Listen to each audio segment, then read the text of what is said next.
यो अधिपुरुषः स जातो अश्चरिष्यतः पश्चाद्भूमिमदोत्पुनः यत्पुरुषं वेदतः परिदा विकल्पयन् मुखमुखमस्य मुखाहो काहुरूपादमुच्यते ब्राह्मणो समुखमासीत् बाहुराजन्यः कृतः चन्द्रमा मनसो जातः चक्षुषूर्यो अजायत मुखानिन्द्रश्चाग्निश्च प्राणाद्वायुरजायत नाभ्यासितमन्तरिक्षं शीर्षमेन्तः देवाग्निर्भुवन्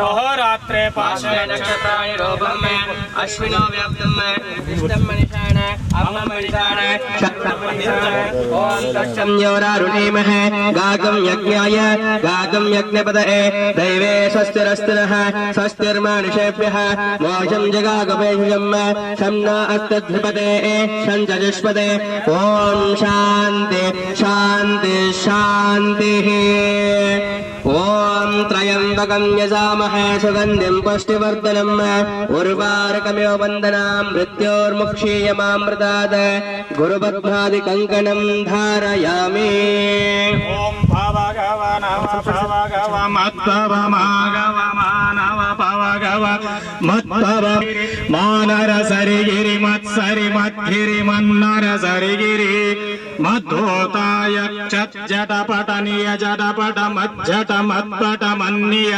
जटपट मद्धोत त्र्यंबकं त्रिपुरजय पूर्णमायुर्वशिवं वन्दतो ओम विश्वानि देवस्य वितर्दुरितासुवा यद्भद्रं तन्महासुवा हिरण्यगर्भस्समवर्तदाग्रे बोधस्य जातप्रतिरेकासीत् सदाधार पृथिवीन्द्यामुदीमां कस्मै देवाय हविषाभिधेम भद्रं कर्णे विशृणुयाम देवाः भद्रं पश्येमक्षभिर्यजत्राः स्थिरैरङ्गे स्वस्तनागं स्वस्तनावर् वशैव देवहितं विदायुः स्वस्ति दशवाः स्वस्ति न पूषा विश्ववेदाः स्वस्तिः स्वस्ति नो बृहस्पतिर्ददातु ओम शान्ति शान्ति शान्तिः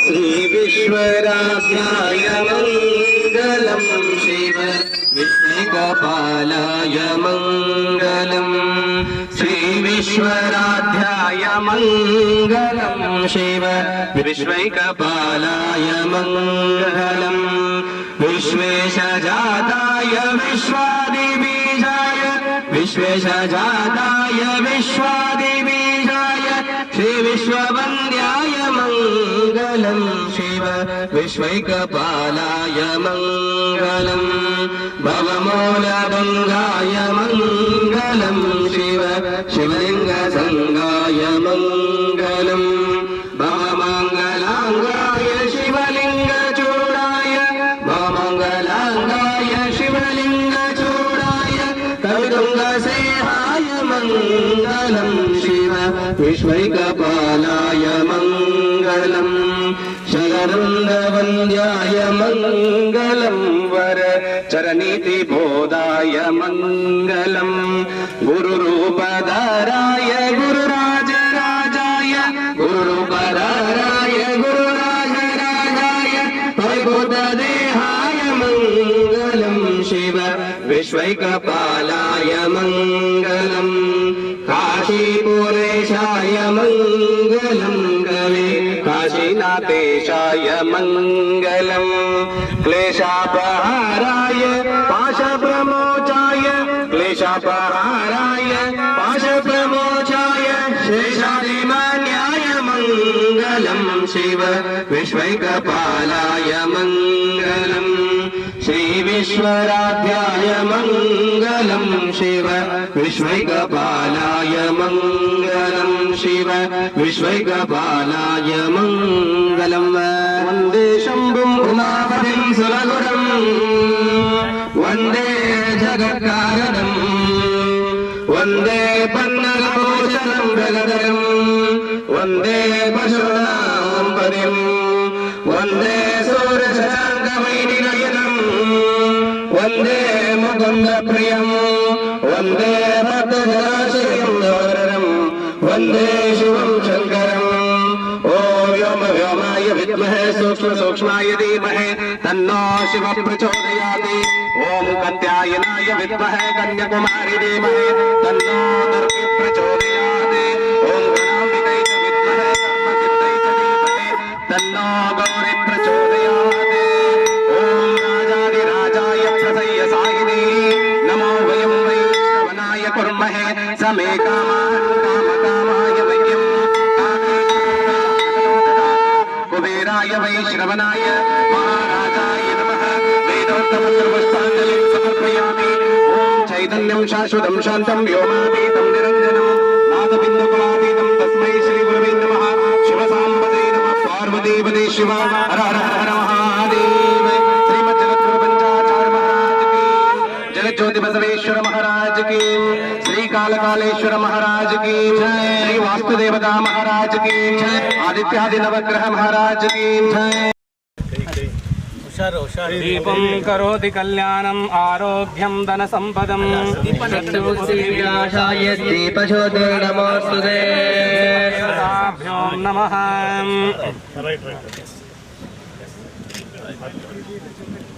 श्री दीप प्रज्वलन मुहूर्त शुभ मुहूर्त अस्तु स्तुत्यंत गृह्णन्तु जय मंगलम दे नमः पार्वती शिव हर महादेव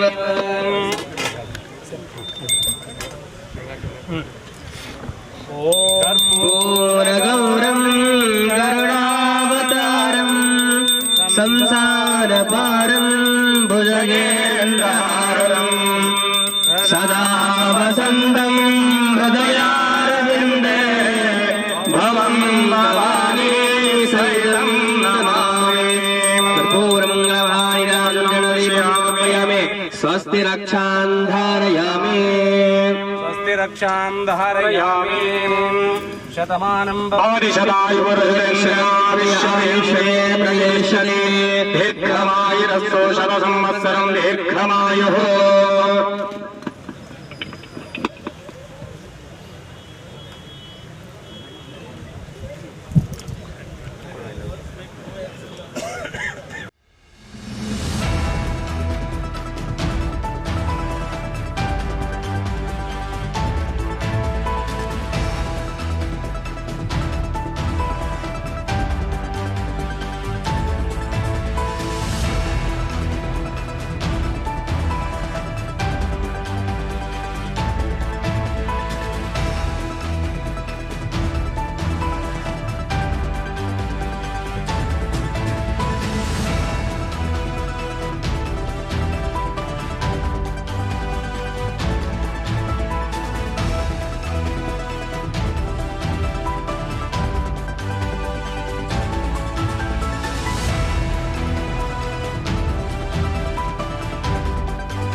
ನಮನಗಳನ್ನು ಹೇಳ್ತಾ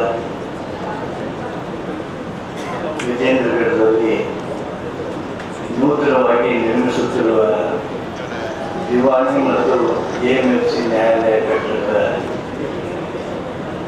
ಶಂಕುಸ್ಥಾಪನಾ ಸಮಾರಂಭವನ್ನು ನೆರವೇರಿಸಿಕೊಟ್ಟಿರ್ತಕ್ಕಂಥ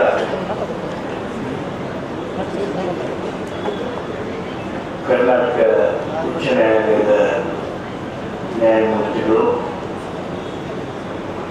ನಮ್ಮ ಗದಗ ಜಿಲ್ಲೆಯ ಆಡಳಿತಾತ್ಮಕ ನ್ಯಾಯಮೂರ್ತಿಗಳು ಆಗಿರ್ತಕ್ಕಂಥ ಅವರ ಮಾತಿನಿಂದಲೇ ಸ್ಪಷ್ಟ ಆಗಿರುವಂತೆ ಜನಪದ ಮನಸ್ಥಿತಿಯನ್ನ ಹೊಂದಿರತಕ್ಕಂಥ, ಪರಿವರ್ತನೆಗೆ ಪ್ರೋತ್ಸಾಹ ನೀಡತಕ್ಕಂಥ, ಬಲ ಕೊಡ್ತಕ್ಕಂಥ ಮನೋಭಾವದ ಗೌರವಾನ್ವಿತ ನ್ಯಾಯಮೂರ್ತಿಗಳಾದ ಶ್ರೀ ಈಶಾನಂದ ಸಾಹೇಬರೇ, ಆತ್ಮೀಯರಾದ ಈ ಭಾಗದ ಜನಪ್ರಿಯ ಶಾಸಕರು, ಕ್ರಿಯಾಶೀಲರು, ಸಾಗರ ಕೆರೆಗಳ ಸರ್ದಾರರು ಅಂತ ಹೇಳಿದ್ರೆ ಹೆಸರು ಮಾಡಿಕೊಂಡಿರ್ತಕ್ಕಂಥ ಮಾನ್ಯ GS ಪಾಟೀಲ್ ಅವರೇ, ಗೆಳೆಯರಾದ ನಿಖಿಲ್ ವಕೀಲರೇ, ರಾಜ್ಯ ವಕೀಲ ಪರಿಷತ್ತಿನ ಸದಸ್ಯರು,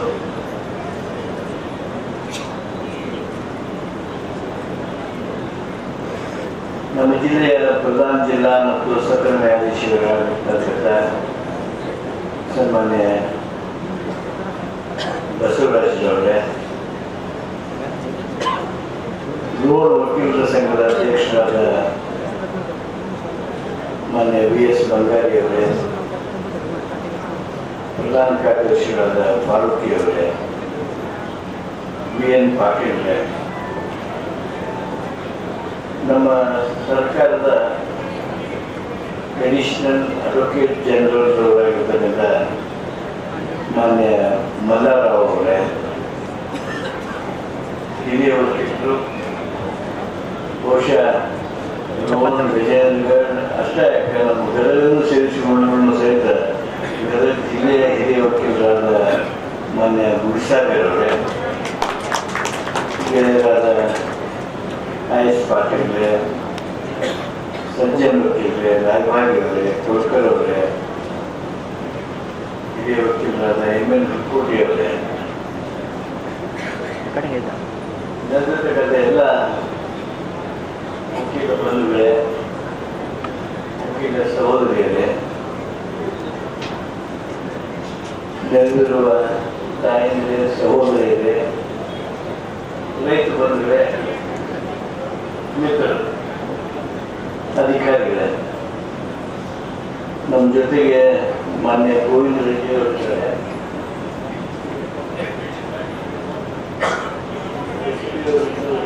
ಈಗ ತಾನೇ ಕರ್ತವ್ಯದ ಕಾರಣ ನಿರ್ಗಮಿಸಿದ್ದಾರೆ. ಇವತ್ತಿನ ಈ ಕಾರ್ಯಕ್ರಮ ನಾನು ಕೆಲವು ಸಮಯ ಶ್ರೀಶಾನಂದ ಸಾಹೇಬರ ಭಾಷಣ ನಡೆದಾಗ ಅರ್ಧ ಆದಮೇಲೆ ನಾವು ಯಾವುದು ಬಂದಿರೋದನ್ನ ನಾನು ಕರೆದಿದ್ದೇನೆ. ಯಾಕಂದ್ರೆ ಬಂದಿದ್ದು ಸಣ್ಣ ಕೆಲಸಕ್ಕೆ, ಆದ್ರೆ ಅವರೇ ಹೇಳಿದಂಗೆ ವ್ಯಾಜ್ಯ ಮುಕ್ತ ಗ್ರಾಮಗಳನ್ನು ಮಾಡೋದು ಅಂದ್ರೆ ಅದು ದೊಡ್ಡ ಪೆಡಂಭೂತ ಇದ್ದಂಗ. ಆ ಪೆಡಂಭೂತದ ಜೊತೆಗೆ ಸೊಡ್ಡು ಹೊಡೆಯೋದಕ್ಕೆ ನನಗೆ GS ಪಾಟೀಲ್ಗೆ, ಬಸವರಾಜ್ ಅವರಿಗೆ, ನ್ಯಾಯಾಧೀಶರಾದ ಬಸವರಾಜ್ ಅವರಿಗೆ, ಗೋವಿಂದ ರೆಡ್ಡಿ ಅವರಿಗೆ ಏನೊಂದು ಭೀಮ ಫಲ ತುಂಬಿದ್ರು ತಮ್ಮ ಮಾತುಗಳ ಮೂಲಕ. ಆ ಕಾರಣಕ್ಕೆ ಕಟ್ಟಡ ಶಂಕುಸ್ಥಾಪನೆ ಸಣ್ಣದಾದ ನನಗೆ ವ್ಯಾಜ್ಯ ಮುಕ್ತ ಗ್ರಾಮದ ಆ ಕಹಳೆಯನ್ನ ಏನು ಓದಿದ್ವಿ ಅದು ನಿಜವಾಗಿಯೂ ಬಹಳ ದೊಡ್ಡದಾಯಿತು. ಯಾಕಂದ್ರೆ ನಾ ಎಲ್ಲ ಈ ವಿಚಾರಗಳನ್ನ ಬೆಂಗಳೂರಾಗಿರ್ಲಿ, ನಮ್ಮೂರಾಗಿರ್ಲಿ, ನಿಮ್ಮೂರಾಗಿರ್ಲಿ, 4 ಮಂದಿ ಶಾಸಕರು ಕೂಡ ಮಾತಾಡುವಾಗ ಅವ್ರು ಏನು ಅನ್ಲಿಲ್ಲ ಅಂದ್ರೂ ಮನಸ್ಸಿನಾಗ ನಂಬಿದ್ರು ಅವರು. ಏನು ಹುಚ್ಚು ಕನಸುಗಳು ಅಂತ ಹೇಳಿ, ಇದು ಹುಚ್ಚು ಕನಸಲ್ಲ. ಇದನ್ನ ಬೆಳಕುದ ಜೊತೆಗೆ ಹೋರಾಟ ಮಾಡಿ ಅದನ್ನ ಸಾಧಿಸಿ ತೋರಿಸೋಣ, ಸಾಧಿಸಿ ದೇಶದಲ್ಲಿ ಒಂದು ಮಾದರಿ ಆಗೋಣ. ಅದಕ್ಕಾಗಿ ನಾನು ಹಗಲು ರಾತ್ರಿ ಕೆಲಸ ಮಾಡಕ್ಕೆ ಇದ್ದೀನಿ.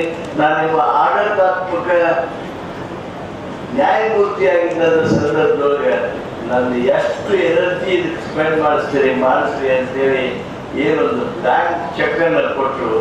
ಅದಕ್ಕಾಗಿ ನಾನು ಮೊಟ್ಟ ಮೊದಲು ಸನ್ಮಾನ್ಯ ಶ್ರೀಶಾನಂದ್ ಸಾಹೇಬರಿಗೆ ನನ್ನ ವೈಯಕ್ತಿಕವಾಗಿ ಹಾಗೂ ಸರ್ಕಾರ ಅಭಿನಂದನೆಗಳನ್ನ, ಧನ್ಯವಾದಗಳನ್ನ ಸಲ್ಲಿಸ್ತೇನೆ. ಸ್ನೇಹಿತರೆ, ಆ ವಿಷಯ ಎತ್ಕೊಂಡು ಬಿಟ್ಟಿದ್ದೀನಿ, ಮುಂದುವರೆದ್ಬಿಡ್ತೇನೆ. ನಾನು ಗೋವಿಂದ ರೆಡ್ಡಿ ಅವರೆಲ್ಲ ಹೊಸದಾಗಿ ಬಂದವರಿಗೆ ಅನಿಸ್ತಿರ್ತದೆ, ಗದಗಿನಾಗ ಏನೋ ಹೊಸ ವಿಚಾರ ಮಾಡ್ತಾರೆ ಬಿಡಪ್ಪ ಇವರು ಅಂತೇಳಿ. ನಮ್ಮಲ್ಲಿ ಅದರಲ್ಲೂ ನ್ಯಾಯಾಂಗದಲ್ಲಿ ಬಹಳಷ್ಟು ವರ್ಷದ ಪೆಂಡೆನ್ಸಿ ಅದಾವ,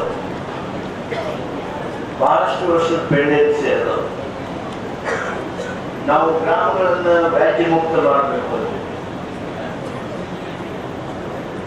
ವಕೀಲರಿಗೂ ನಿಮಗೊಮ್ಮೆ ನಾಟ್ ಪಾಸಿಬಲ್ ಅಂತೇಳಿ ಮನಸ್ಸಿನಾಗ ಬಂದು ಹೋಗ್ಬೇಕು. ಆದ್ರೆ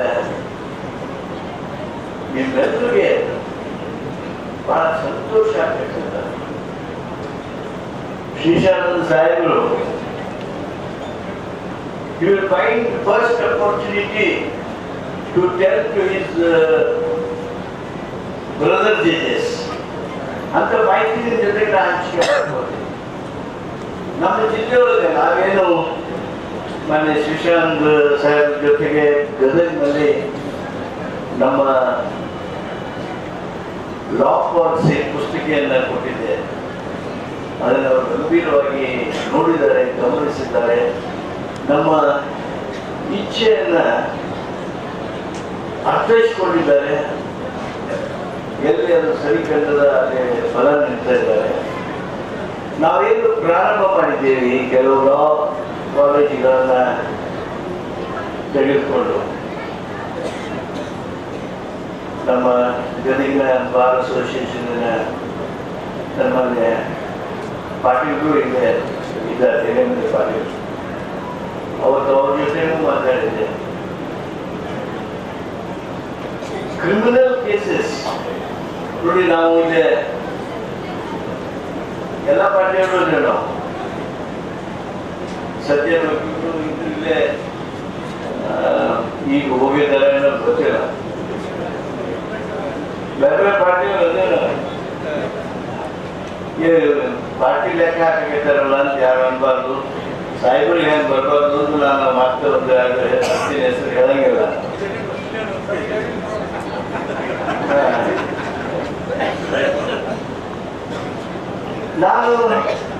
ನಾವೆಲ್ಲ ರಾಜಕಾರಣದಾಗಿದ್ದವರು.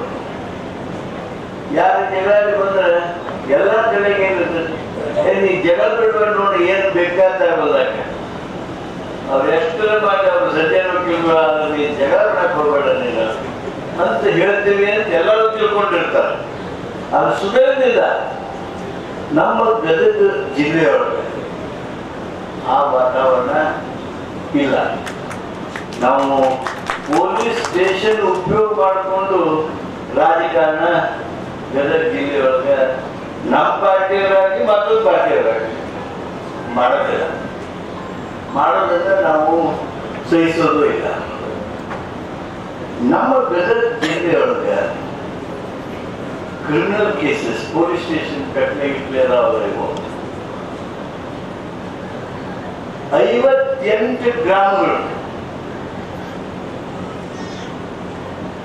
ಪೊಲೀಸ್ ಕಂಪ್ಲೇಂಟ್ ಇಲ್ಲದ ವ್ಯಾಜ್ಯ ಮುಕ್ತ ಗ್ರಾಮಗಳದಾವ. Only criminal cases. 1 ವರ್ಷ ನಮ್ಮ ಎಸ್ ಪಿ ಅವರಿಗೆ ನಾನು ಅಭಿನಂದನೆ ಸಲ್ಲಿಸ್ತೀನಿ. ಅವ್ರು ನನಗೆ ಇದನ್ನ ನಾನು ಜೋರಾಗಿ ಮಾಡ್ಬೇಕಂದಾಗ ಅವರು ನನಗೊಂದು ಸಲಹೆ ಕೊಟ್ಟರು. ಸರ್, ಜೋರಾಗಿ ಮಾಡೋದು ಸರ್, ಆದ್ರೆ ಕೂಲಿಂಗ್ ಪೀರಿಯಡ್ ಕೊಡೋಣ. ಒಂದು ಗ್ರಾಮ ವ್ಯಾಜ್ಯ ಮುಕ್ತ ಆಯ್ತು ಅಂತಂದ್ರೆ ನಾವು ಅದನ್ನ ರಜೆ ಮಾಡಿಸಿ ನಾವು ಇವತ್ತು ವ್ಯಾಜ್ಯ ಮುಕ್ತ ಮಾಡ್ಬೋದು, ಅಥವಾ ಯಾವುದೋ ಒಂದು ಸಂದರ್ಭದಲ್ಲಿ ಬುದ್ಧಿವಾದ ಹೇಳಿ ಅದನ್ನ ರಜೆ ಮಾಡಿಸ್ಬೋದು. ಆದರೆ 1 ವರ್ಷ ಕೂಲಿಂಗ್ ಪೀರಿಯಡ್ ಕೊಡೋದು. 1 ವರ್ಷದವರೆಗೂ ವ್ಯಾಜ್ಯ ಮುಕ್ತ ಆಯ್ತು ಅಂದ್ರೆ ಅದು ವ್ಯಾಜ್ಯ ಮುಕ್ತ ಗ್ರಾಮ. ಇಲ್ಲಂದ್ರೆ ನಾವು ಹೋಗಿ ಕೂತು ಒತ್ತಾಯ ಮಾಡಿ ಅವ್ರು ಮೂವನಿಸಿ ರಜೆ ಮಾಡಿಸಿ ಬಂದಿರ್ತೀವಿ. ಮತ್ತೆ ಮುಂದಿನ ವಾರ ಅದು ಮತ್ತೆ ಎಲ್ಲಿದೆಯೋ ದಾಸಯ್ಯ ಅಂದ್ರೆ ಅಲ್ಲೇ ಇದೆ ಅಂತ ಆಗತ್ತ. ಹಂಗೆ ಆಗೋದು ಬೇಡ. 1 ವರ್ಷ ಕೂಲಿಂಗ್ ಪೀರಿಯಡ್ ಅನ್ನ ಕೊಡೋಣ ಅಂತೇಳಿ ಸಲಹೆ ಮಾಡಿದ್ರು. ಅದು ನಾವು ತಕ್ಷಣ ಒಪ್ಕೊಂಡಿದ್ವಿ. ಈಗ ನಾವೇನು ಚರ್ಚೆ ಮಾಡಿದ್ದೇವೆ ಆ ನಂತರದ ಅವಧಿಯೊಳಗೆ 1 ವರ್ಷವರೆಗೂ ಒಂದು ಪೊಲೀಸ್ ಸ್ಟೇಷನ್ ಕಟ್ಟಲೇ ಇಲ್ಲ, ಕ್ರಿಮಿನಲ್ ಕಟ್ಟಲೇ ಇಲ್ಲ ಅಂತ 58 ಗ್ರಾಮಗಳು. There are more than 50 villages where there are absolutely no civil litigation. ಯಾವುದು ವ್ಯಾಜ್ಯದ ಕೋರ್ಟ್ನಾಗ ತಹಶೀಲ್ದಾರ್ ಆಫೀಸ್ನಾಗ ಇಲ್ಲ, ತಹಶೀಲ್ದಾರ್ ಕೋರ್ಟ್ನಾಗ ಇಲ್ಲ, ಅಸಿಸ್ಟೆಂಟ್ ಕಮಿಷನರ್ ಕೋರ್ಟ್ನಾಗ ಇಲ್ಲ, ಗೋವಿಂದ ರೆಡ್ಡಿ ಅವ್ರ ಕೋರ್ಟ್ನಾಗ ಇಲ್ಲ. ಆದಾಗ್ಯೂ ಅವುಗಳನ್ನ 1 ವರ್ಷ ಕೂಲಿಂಗ್ ಪೀರಿಯಡ್ ಕೊಡಬೇಕು ಅನ್ನೋದು ನಮ್ಮ ಇಚ್ಛೆ ಆಗಿದೆ. ಒಟ್ಟಾರೆ ನನಗೆ ಇವತ್ತು ಶ್ರೀಶಾನಂದರ ಮಾತು ಕೇಳಿದ ಮೇಲೆ, ಅವರ ಇಚ್ಛಾಶಕ್ತಿ ಗಮನಿಸಿದ ಮೇಲೆ, ಅವರು ನಮ್ಮ ಆಲೋಚನಾ ಪ್ರಕ್ರಿಯೆಗೆ ಒಂದು ಭೀಮ ಬಲ ಕೊಟ್ಟಿದ್ದಾರೆ. ನಾವು ನೀವು ಕೂಡಿ ವಿಶೇಷವಾಗಿ ಬಸವರಾಜ್ ಅವರಿಗೆ ಹೆಚ್ಚಿನ ಜವಾಬ್ದಾರಿ ಇದೆ, ಜಿಲ್ಲಾಧಿಕಾರಿಗಳಿಗೆ ಹೆಚ್ಚಿನ ಜವಾಬ್ದಾರಿ ಇದೆ. ನಮ್ಮ ಜಿಲ್ಲೆಯೊಳಗೆ ಆದಷ್ಟು ಬೇಗ 100 ಗ್ರಾಮಗಳನ್ನು, ಜಿಲ್ಲೆಯಲ್ಲಿ 100 ಗ್ರಾಮಗಳನ್ನು ವ್ಯಾಜ್ಯ ಮುಕ್ತ ಗ್ರಾಮ ಮಾಡೋಣ. ಆ ದಿಸೆಯೊಳಗೆ ನಿಮ್ಮ ಶ್ರಮ ಪ್ರಯತ್ನ ಇವತ್ತಿನಿಂದಲೇ ಹೆಚ್ಚಾಗಿ ಪ್ರಾರಂಭ ಆಗಲಿ ಅಂತೇಳಿ ನಾನು ತಮ್ಮಲ್ಲಿ ವಿನಂತಿಯನ್ನು ಈ ಸಂದರ್ಭದಲ್ಲಿ ಮಾಡ್ತೀನಿ. ಇವತ್ತು ದೊಡ್ಡ ಸಂಖ್ಯೆಯಲ್ಲಿ ಸೇರಿದ್ರು. ಶ್ರೀಶಾನಂದ ಸಾಹೇಬರು ನನ್ನ ಜೊತೆಗೆ ಸಹಮಸ್ತಾರೆ ಅಂತ ತಿಳ್ಕೊತೀನಿ. ಯಾವ ಕೋರ್ಟ್ ಕೇಸ್ ಇದ್ರೊಳಗ ಸಭಾದೊಳಗ ಇಷ್ಟು ಮಂದಿ ಹೆಣ್ಮಕ್ಳು ಕೂಡಿರಂಗಿಲ್ಲ, ಇಷ್ಟು ಮಂದಿ ಜನಸಾಮಾನ್ಯರು ಬಂದು ಮುಗಿಯುವ ಮಟ್ಟ ಕೂತಿರಂಗಿಲ್ಲ. ಆದ್ರೆ ನೀವು ಅಧ್ಯಕ್ಷ ಭಾಷಣ ಆಗುವವರೆಗೂ ಕೂರ್ತೀರಿ ಅಂದ್ರೆ ಒಟ್ಟು ಈ ನ್ಯಾಯಾಲಯ ಅಥವಾ ಈ ಭಾಗದ ಆ ಸಂಸ್ಕೃತಿ, ಸಾಮಾಜಿಕ ರಾಜಕೀಯ ಸಂಸ್ಕೃತಿ ಎಷ್ಟು ದೊಡ್ಡದಾಗಿದೆ ಅನ್ನೋದನ್ನ ನಾವು ಅರ್ಥೈಸ್ಕೊಳ್ಬೋದು. ಈಗಾಗಲೇ ನ್ಯಾಯಮೂರ್ತಿಗಳು ಮಾತನಾಡುವಾಗ ನ್ಯಾಯಾಲಯದ ಅಗತ್ಯತೆ ಬಗ್ಗೆ ಹೇಳಿದರು. ನ್ಯಾಯಾಲಯ ಇರಬೇಕು, ವ್ಯಾಜ್ಯಗಳಿರಬಾರ್ದು, ದವಾಖಾನೆ ಇರಬೇಕು, ರೋಗಿಗಳು ಬರುವಂತ ವಾತಾವರಣ ಇರಬಾರ್ದು. ಅಂದ್ರೆ ಆಸ್ಪತ್ರೆಗೆಲ್ಲ ಅವ್ರಿಗೆ ರೋಗ ಬರಬಾರ್ದು. ಈ ರೀತಿಯ ಸಮಾಜವನ್ನ ನಾವು ಕಲ್ಪನೆ ಮಾಡ್ಕೊಳ್ತಾ ಇದ್ದೀವಿ. ವ್ಯಾಜ್ಯಗಳು ಟೆಂಡೆನ್ಸಿ ಭಾಳ ಅದಾವು.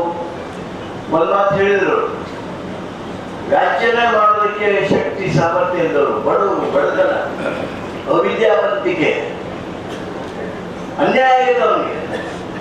ಆದ್ರೆ ಆ ನ್ಯಾಯಾಲಯಕ್ಕೆ ಹೋಗುವಂತ ಸಾಮರ್ಥ್ಯ ಇಲ್ಲ. ಅವ ಹೊಟ್ಟಂದ್ರೆ ಅವನು ನೋಡ್ತಾನ, ಅವ ಮುಗಿತಾನ ಕೋರ್ಟ್ಗೆ ಅತ್ಯಾಚಾರ ಇದ್ದೇನೆ. ಅವ 2 ವರ್ಷ 3 ವರ್ಷ 4 ವರ್ಷ 10 ವರ್ಷ ಅವನಿಗೇನು ನ್ಯಾಯನೇ ಸಿಕ್ಕಿರಂಗಿಲ್ಲ. ಅದಕ್ಕೆ ಅದನ್ನ ನೋಡಿ ಹೋಗಿ ಬಿಡಪ್ಪ ಅನ್ನುವಂಥ ಪರಿಸ್ಥಿತಿಗೆ ಬಂದಿರ್ತಾರೆ. ಅಂಥ ವಾತಾವರಣದಿಂದ ಮುಕ್ತರಾಗಬೇಕು ನಾವು. ಬಡವರಿಗೆ ತೀವ್ರವಾಗಿ ನ್ಯಾಯ ಸಿಗಬೇಕು. ಅದಕ್ಕಾಗಿಯೇ ಸಿವಿಲ್ ಪ್ರೊಸೀಜರ್ ಕೋಡ್ ನಮ್ಮ ಕರ್ನಾಟಕದಲ್ಲಿ ನಾವು ತಿದ್ದುಪಡಿ ಮಾಡಿದ್ವಿ. ಈಗಾಗಲೇ ಅದಕ್ಕೆ ರಾಜ್ಯಪಾಲರ ಮುಖಾಂತರ ರಾಷ್ಟ್ರಪತಿಗೆ ಹೋಗಿ ರಾಷ್ಟ್ರಪತಿಯ ಅಂಕಿತ ಹಾಕಿ ಈಗಾಗಲೇ ಅದು ಕಾನೂನಾಗಿದೆ. ಬಡವರ ಪ್ರಕರಣ, ಅತಿ ಸಣ್ಣ ರೈತರ ಪ್ರಕರಣ ಕೋರ್ಟ್ನಲ್ಲಿ 6 ತಿಂಗಳಲ್ಲಿ ಬಗೆಹರಿಬೇಕು. ಇದು ಇವತ್ತು ಕಾನೂನು. ಈ ಕಾನೂನನ್ನ ಇನ್ ಲೆಟರ್ ಅಂಡ್ ಸ್ಪಿರಿಟ್ ನ್ಯಾಯಾಲಯಗಳು ಅನುಷ್ಠಾನ ಮಾಡಬೇಕಾಗಿದೆ. ನಮ್ಮ ಜಿಲ್ಲೆಯಲ್ಲಿ ನನಗೆ ವಿಶ್ವಾಸ ಇದೆ, ಜನಪರ ನಿಲುವಿದ್ದಿರ್ತಕ್ಕಂಥ ನ್ಯಾಯಾಧೀಶರುಗಳು ಇದನ್ನು ಮಾಡ್ತಾರೆ. 6 ತಿಂಗಳೊಳಗೆ ಬಡವರ ಕೇಸು ನಿಕಾಲೆ ಆಗ್ತಾವು ಅಂತಂದ್ರೆ that will create history in judicial history of India.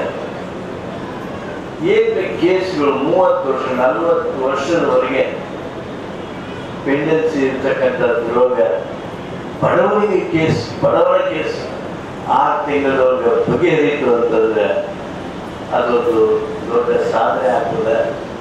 ನ್ಯಾಯಾಲಯಗಳಿಗೆ ವಿಶೇಷ ಗೌರವವನ್ನು ತರ್ತಕ್ಕಂಥದ್ದು ಆಗ್ತದೆ ಅನ್ನೋದನ್ನ ಈ ಸಂದರ್ಭದಲ್ಲಿ ಹೇಳೋದಕ್ಕೆ ಬಯಸ್ತೇನೆ. ಸರ್ಕಾರ ಜನಪರವಾಗಿರ್ತಕ್ಕಂಥ ಯಾವುದೇ ತಿದ್ದುಪಡಿಗಳನ್ನ ಮಾಡೋದಕ್ಕೆ ಸಿದ್ಧವಾಗಿದೆ. ನಾವು ಹೈಕೋರ್ಟ್ನ ಜಡ್ಜ್ಮೆಂಟ್ಗಳ ಹಿನ್ನೆಲೆಯೊಳಗೆ ಹೈಕೋರ್ಟ್ ಆಕ್ಟ್ ಅನ್ನು ಅಮೆಂಡ್ಮೆಂಟ್ ಮಾಡಿದ್ವಿ. ಸಿವಿಲ್ ಕೋರ್ಟ್ಗಳ ಕಾನೂನನ್ನ ಅಮೆಂಡ್ಮೆಂಟ್ ಮಾಡಿದ್ದೇವೆ.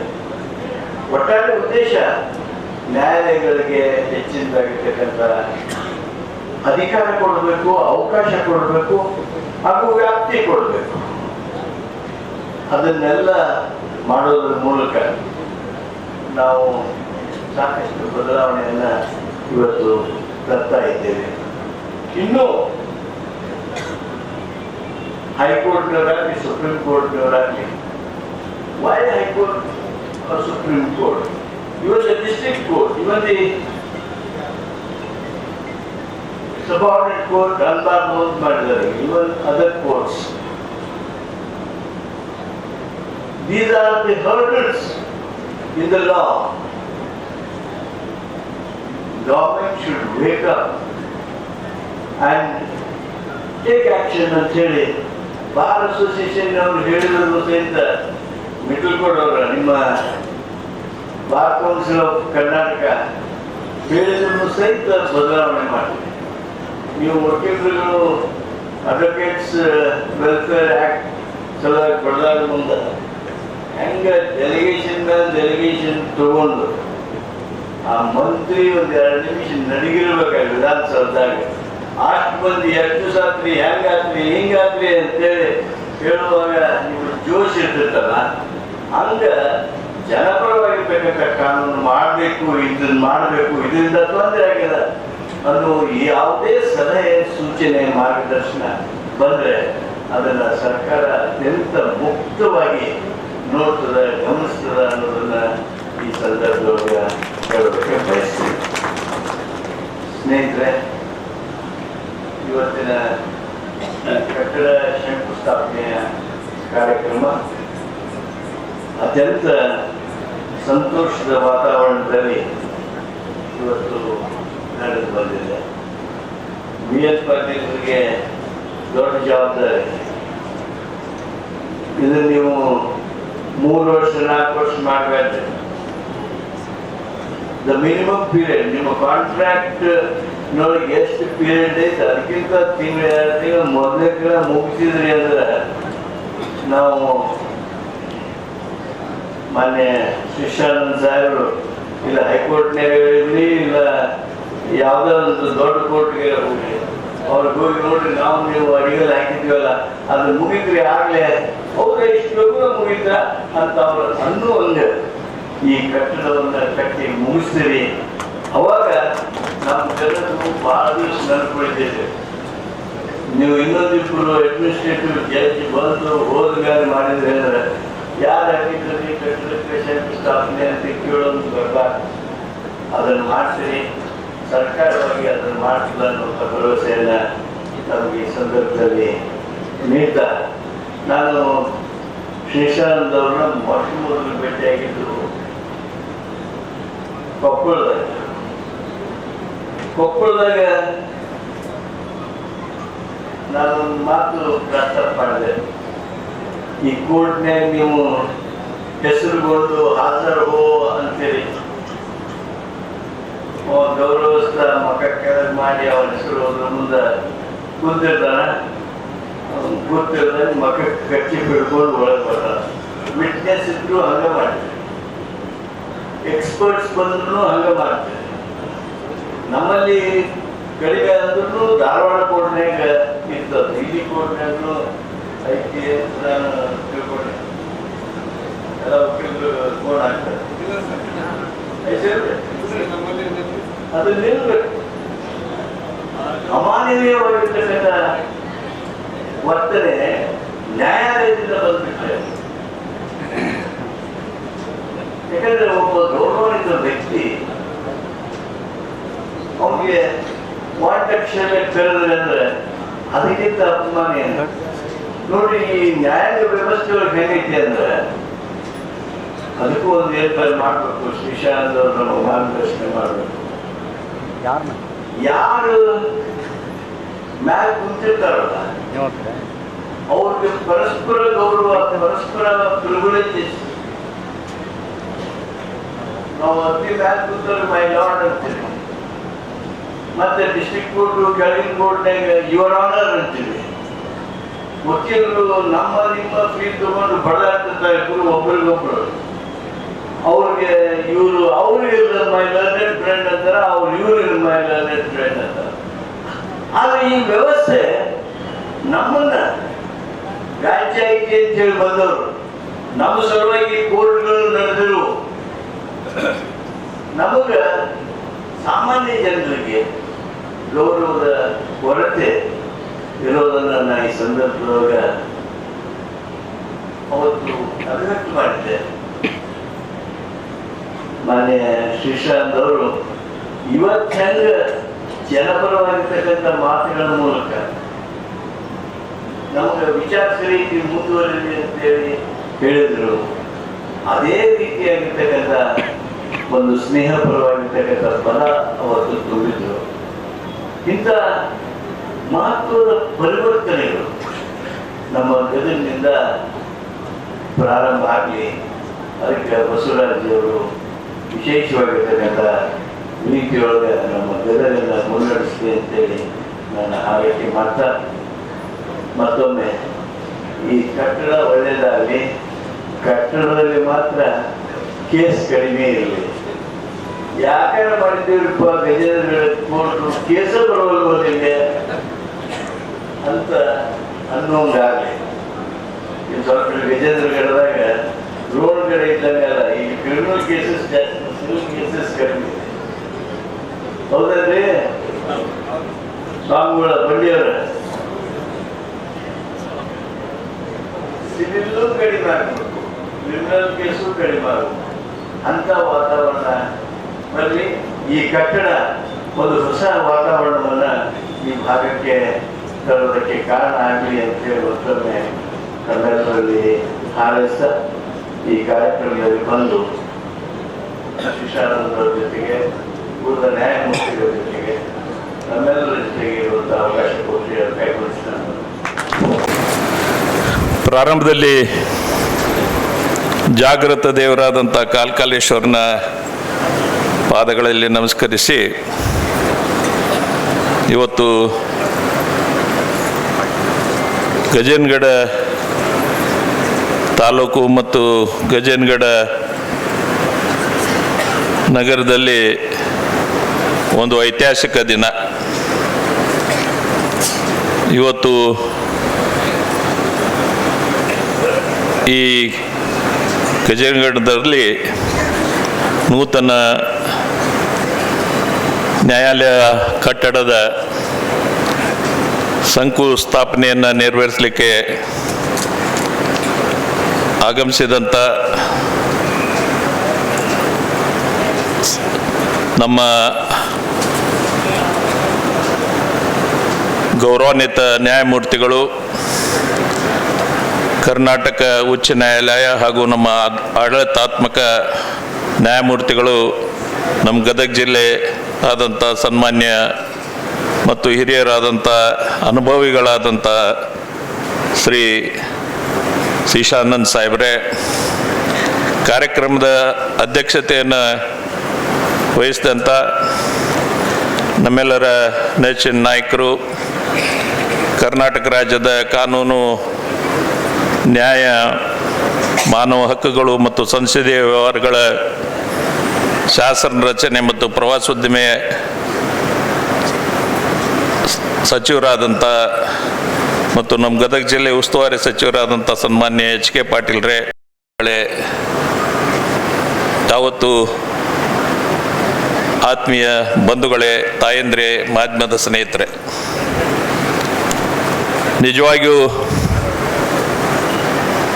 ಇವತ್ತು ನಮಗೆ ಒಬ್ಬ ಜನಪ್ರತಿನಿಧಿಯಾಗಿ ಯಾವುದು ಈ ಸಮಾಜಕ್ಕೆ ಭಾಳ ಅವಶ್ಯ ಇರ್ತೈತಿ ಅಂತ ಒಂದು ಕಾರ್ಯ ಆಗಲಿಕ್ಕೆ ಸಾಧ್ಯ ಆಗಿದ್ದು ನನಗೆ ಭಾಳ ಸಂತೋಷ ತಂದಿದೆ. ಅದಕ್ಕೆ ಮೊದಲೇದಾಗಿ ನಮ್ಮ ಕರ್ನಾಟಕ ರಾಜ್ಯದ ಕಾನೂನು ಸಚಿವರು ಆದಂಥ ಸನ್ಮಾನ್ಯ HK ಪಾಟೀಲ್ರಿಗೆ ನಾನು ಈ ಭಾಗದ ಎಲ್ಲ ಜನತೆ ಪರವಾಗಿ ಅವರಿಗೆ ಅಭಿನಂದನೆಯನ್ನು ಸಲ್ಲಿಸ್ತಾ ಇದ್ದೇನೆ. ಮತ್ತು ಇದಕ್ಕೆಲ್ಲ ನಮಗೆ ಅಡ್ಮಿನಿಸ್ಟ್ರೇಟಿವ್ ಅಪ್ರೂವಲ್ ಬೇಕಾಗತ್ತೆ. ಅದಕ್ಕೆಲ್ಲ ನಮಗೆ ಅವರ ವಿಶಾಲ ಹೃದಯ, ಅವರ ಸರಳತನ, ಅವರು ಎಲ್ಲರ ಜೊತೆ ಒಂದು ಒಳ್ಳೆ ಒಡನಾಟ ಮತ್ತು ವಿಚಾರಧಾರೆಗಳನ್ನು ಹಂಚ್ತಕ್ಕಂಥ ಒಬ್ಬ ಭಾಳ ಮಹಾ ಅನುಭವಿ ಗೌರವಾನ್ವಿತ ನ್ಯಾಯಮೂರ್ತಿಗಳಾದಂಥ ಶ್ರೀ ಶೇಷಾನಂದ್ ಸಾಹೇಬ್ರಿಗೂ ಕೂಡ ನಾನು ನಮ್ಮ ಎಲ್ಲ ಕ್ಷೇತ್ರದ ಜನತೆ ಪರವಾಗಿ ಅವರಿಗೆ ಅಭಿನಂದನೆಯನ್ನು ಈ ಸಂದರ್ಭದಲ್ಲಿ ಸಲ್ಲಿಸ್ತಾ ಇದ್ದೇನೆ. ಇವತ್ತು ವಿಶೇಷವಾಗಿ ನಮ್ಮ ರೋಣ ಬಾರ್ ಅಸೋಸಿಯೇಷನ್ ಬಗ್ಗೆ ಒಂದೆರಡು ಮಾತು ಹೇಳಲೇಬೇಕಾಗುತ್ತೆ. ಭಾಳ ವೈಶಿಷ್ಟ್ಯಪೂರ್ಣ ಒಂದು ನಮ್ಮದು ಬಾರ್ ಅಸೋಸಿಯೇಷನ್ ಇದೆ. ಅನೇಕ ಹಿರಿಯ ವಕೀಲರನ್ನ ನಾವೆಲ್ಲ ಹೊಂದಿದ್ವಿ. ಮತ್ತು ಇವತ್ತೇನು ಈ ಬಾರ್ ಅಸೋಸಿಯೇಷನ್ ಇಲೆಕ್ಷನ್ ಏನಾಕೈತಿ, ಸುಮಾರು 30-35 ವರ್ಷದಿಂದ ಅಲ್ಲಿ ಇಲೆಕ್ಷನ್ ನಡೆಯಲ್ದೆ ಇವತ್ತು ಇವರೆಲ್ಲ ತಮ್ಮ ಅಧ್ಯಕ್ಷರನ್ನ ಆಯ್ಕೆ ಮಾಡ್ತಕ್ಕಂಥ ಒಂದು ವ್ಯವಸ್ಥೆಯನ್ನು ಅವ್ರು ಮಾಡ್ಕೊಂಡು ಬಂದಿದ್ದಾರೆ. ಅದಕ್ಕೆ ಅವೆಲ್ಲ ಹಿರಿಯ ವಕೀಲರಿಗೂ ಕೂಡ ಈ ಸಂದರ್ಭದಲ್ಲಿ ಅಭಿನಂದನೆಯನ್ನು ಸಲ್ಲಿಸ್ತಾ ಇದ್ದೇನೆ. ವಿಶೇಷವಾಗಿ ನಮ್ಮ ವಕೀಲರು ಏನು ಹೇಳಿದರು, ನಮ್ಮ ಏನು 2 ದಿವಸ 3 ದಿವಸ ನ್ಯಾಯಾಲಯ ಸಿಟ್ಟಿಂಗ್ ಆಕೈತಿ, ಸಾಹೇಬರು ದೊಡ್ಡ ಮನಸ್ಸು ಮಾಡಿ ಅದನ್ನು ಇಡೀ ವಾರ ಅದನ್ನು ನಡೆಸ್ಲಿಕ್ಕೆ ಕೊಟ್ಟರೆ ಅನುಕೂಲ ಆಕೈತೆ ಅನ್ನೋ ಮಾತು ಈ ಸಂದರ್ಭದಲ್ಲಿ ನಾನು ಕೂಡ ಅವ್ರ ಜೊತೆ ಧ್ವನಿಗೂಡಿಸ್ತಾ ಇದ್ದೇನೆ. ಒಟ್ಟಿನಲ್ಲಿ ತಮ್ಮ ಏನು ವಿಚಾರಧಾರೆಗಳದಾವು, ನಾವೆಲ್ಲ ಭಾಳ ತಾವೇನು ಇಲ್ಲಿ ಒಂದು ಒಳ್ಳೆ ಕಟ್ಟಡ ಆಗಬೇಕು ಅನ್ನೋ ವಿಚಾರವನ್ನು ತಾವೆಲ್ಲ ಹೊಂದಿದ್ದೀರಿ. ನಾವು ಕೂಡ ಅಷ್ಟೇ ಜವಾಬ್ದಾರಿಯಿಂದ ಅಂತ ಒಂದು ಒಳ್ಳೆ ಕಟ್ಟಡ ಇಲ್ಲಿ ಗಜೇಂದ್ರಗಢ ನಗರದಲ್ಲಿ ಎದ್ದು ಬರಲಿ. ಅದು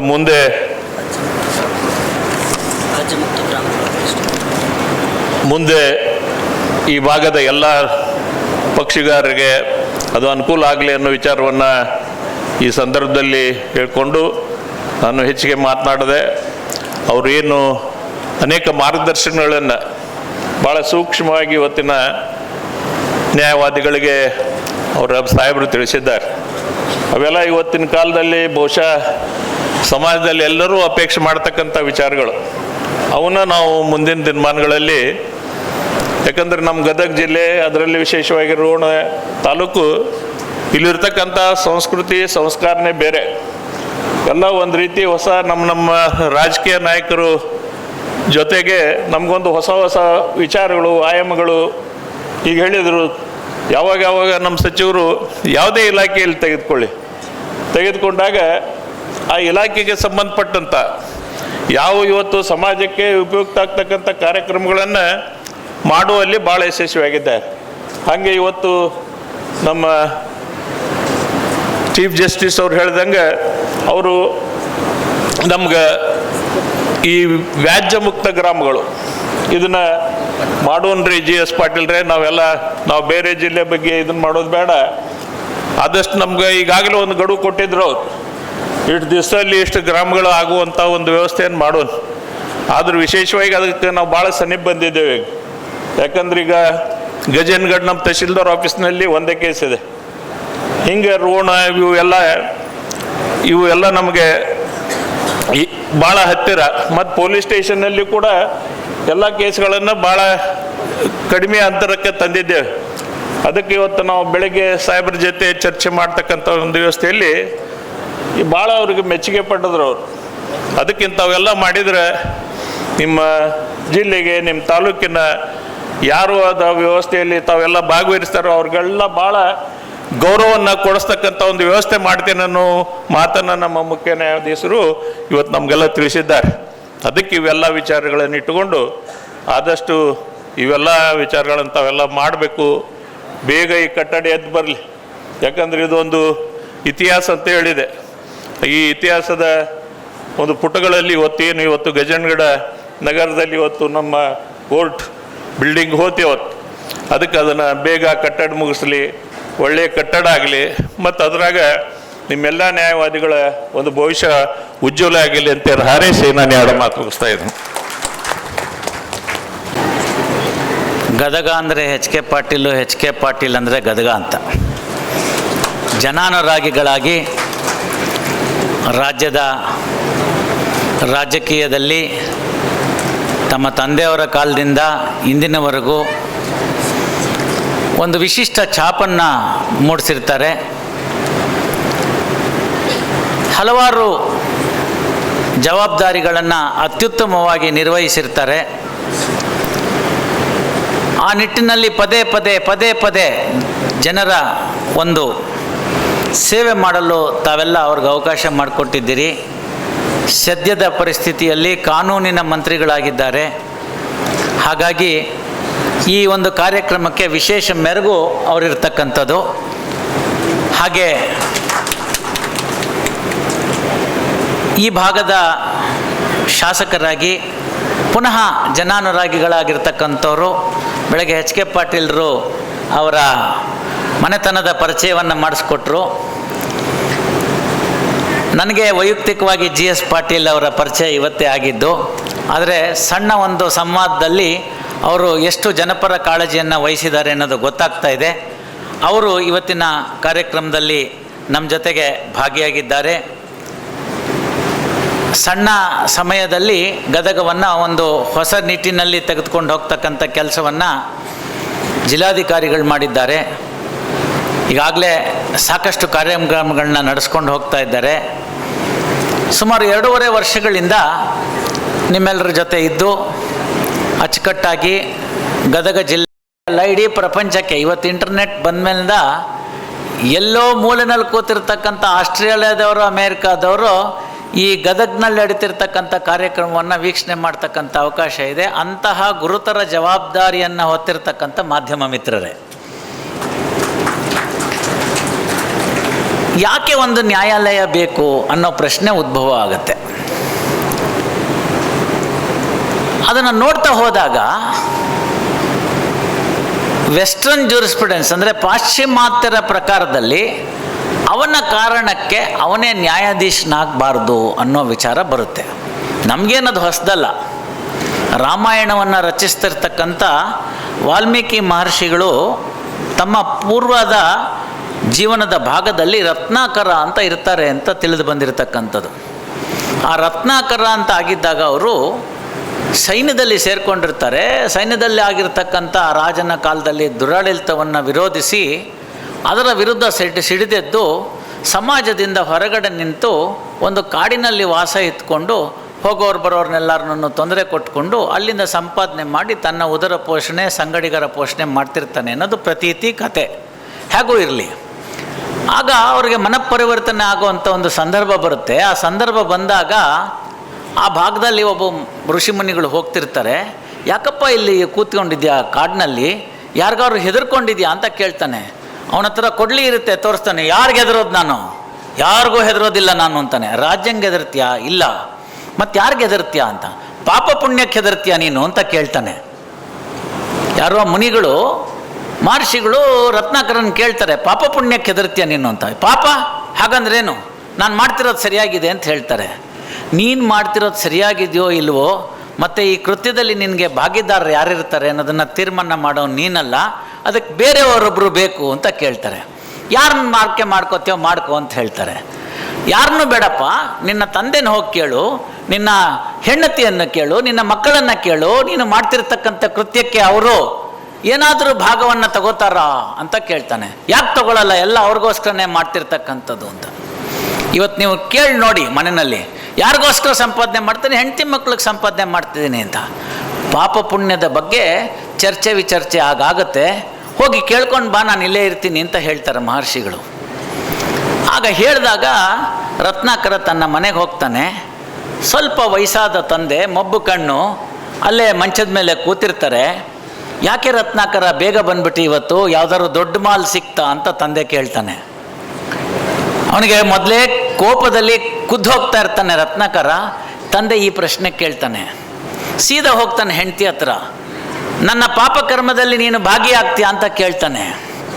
ಅವಳು ಹೇಳ್ತಾಳೆ, ಅದು ನಿಮ್ಮ ಕರ್ಮ, ನಾನು ಯಾಕೆ ಭಾಗಿಯಾಗಲಿ? ಮತ್ತು ನೀನೇನು ಅಂತ. ನಾನು ನಿಮ್ಮ ಸುಖಕ್ಕಿದ್ದೀನಿ, ನಿಮಗೆ ಸಹಧರ್ಮಿಣಿಯಾಗಿದ್ದೀನಿ, ಒಳ್ಳೆ ಕೆಲಸ ಮಾಡಿ ನಾನು ನಿಮಗೆ ಅದಕ್ಕೆ ಸಹಕಾರ ಕೊಡ್ತೀನಿ, ಕೆಟ್ಟ ಕೆಲಸಕ್ಕಲ್ಲ ಅಂತಾಳೆ.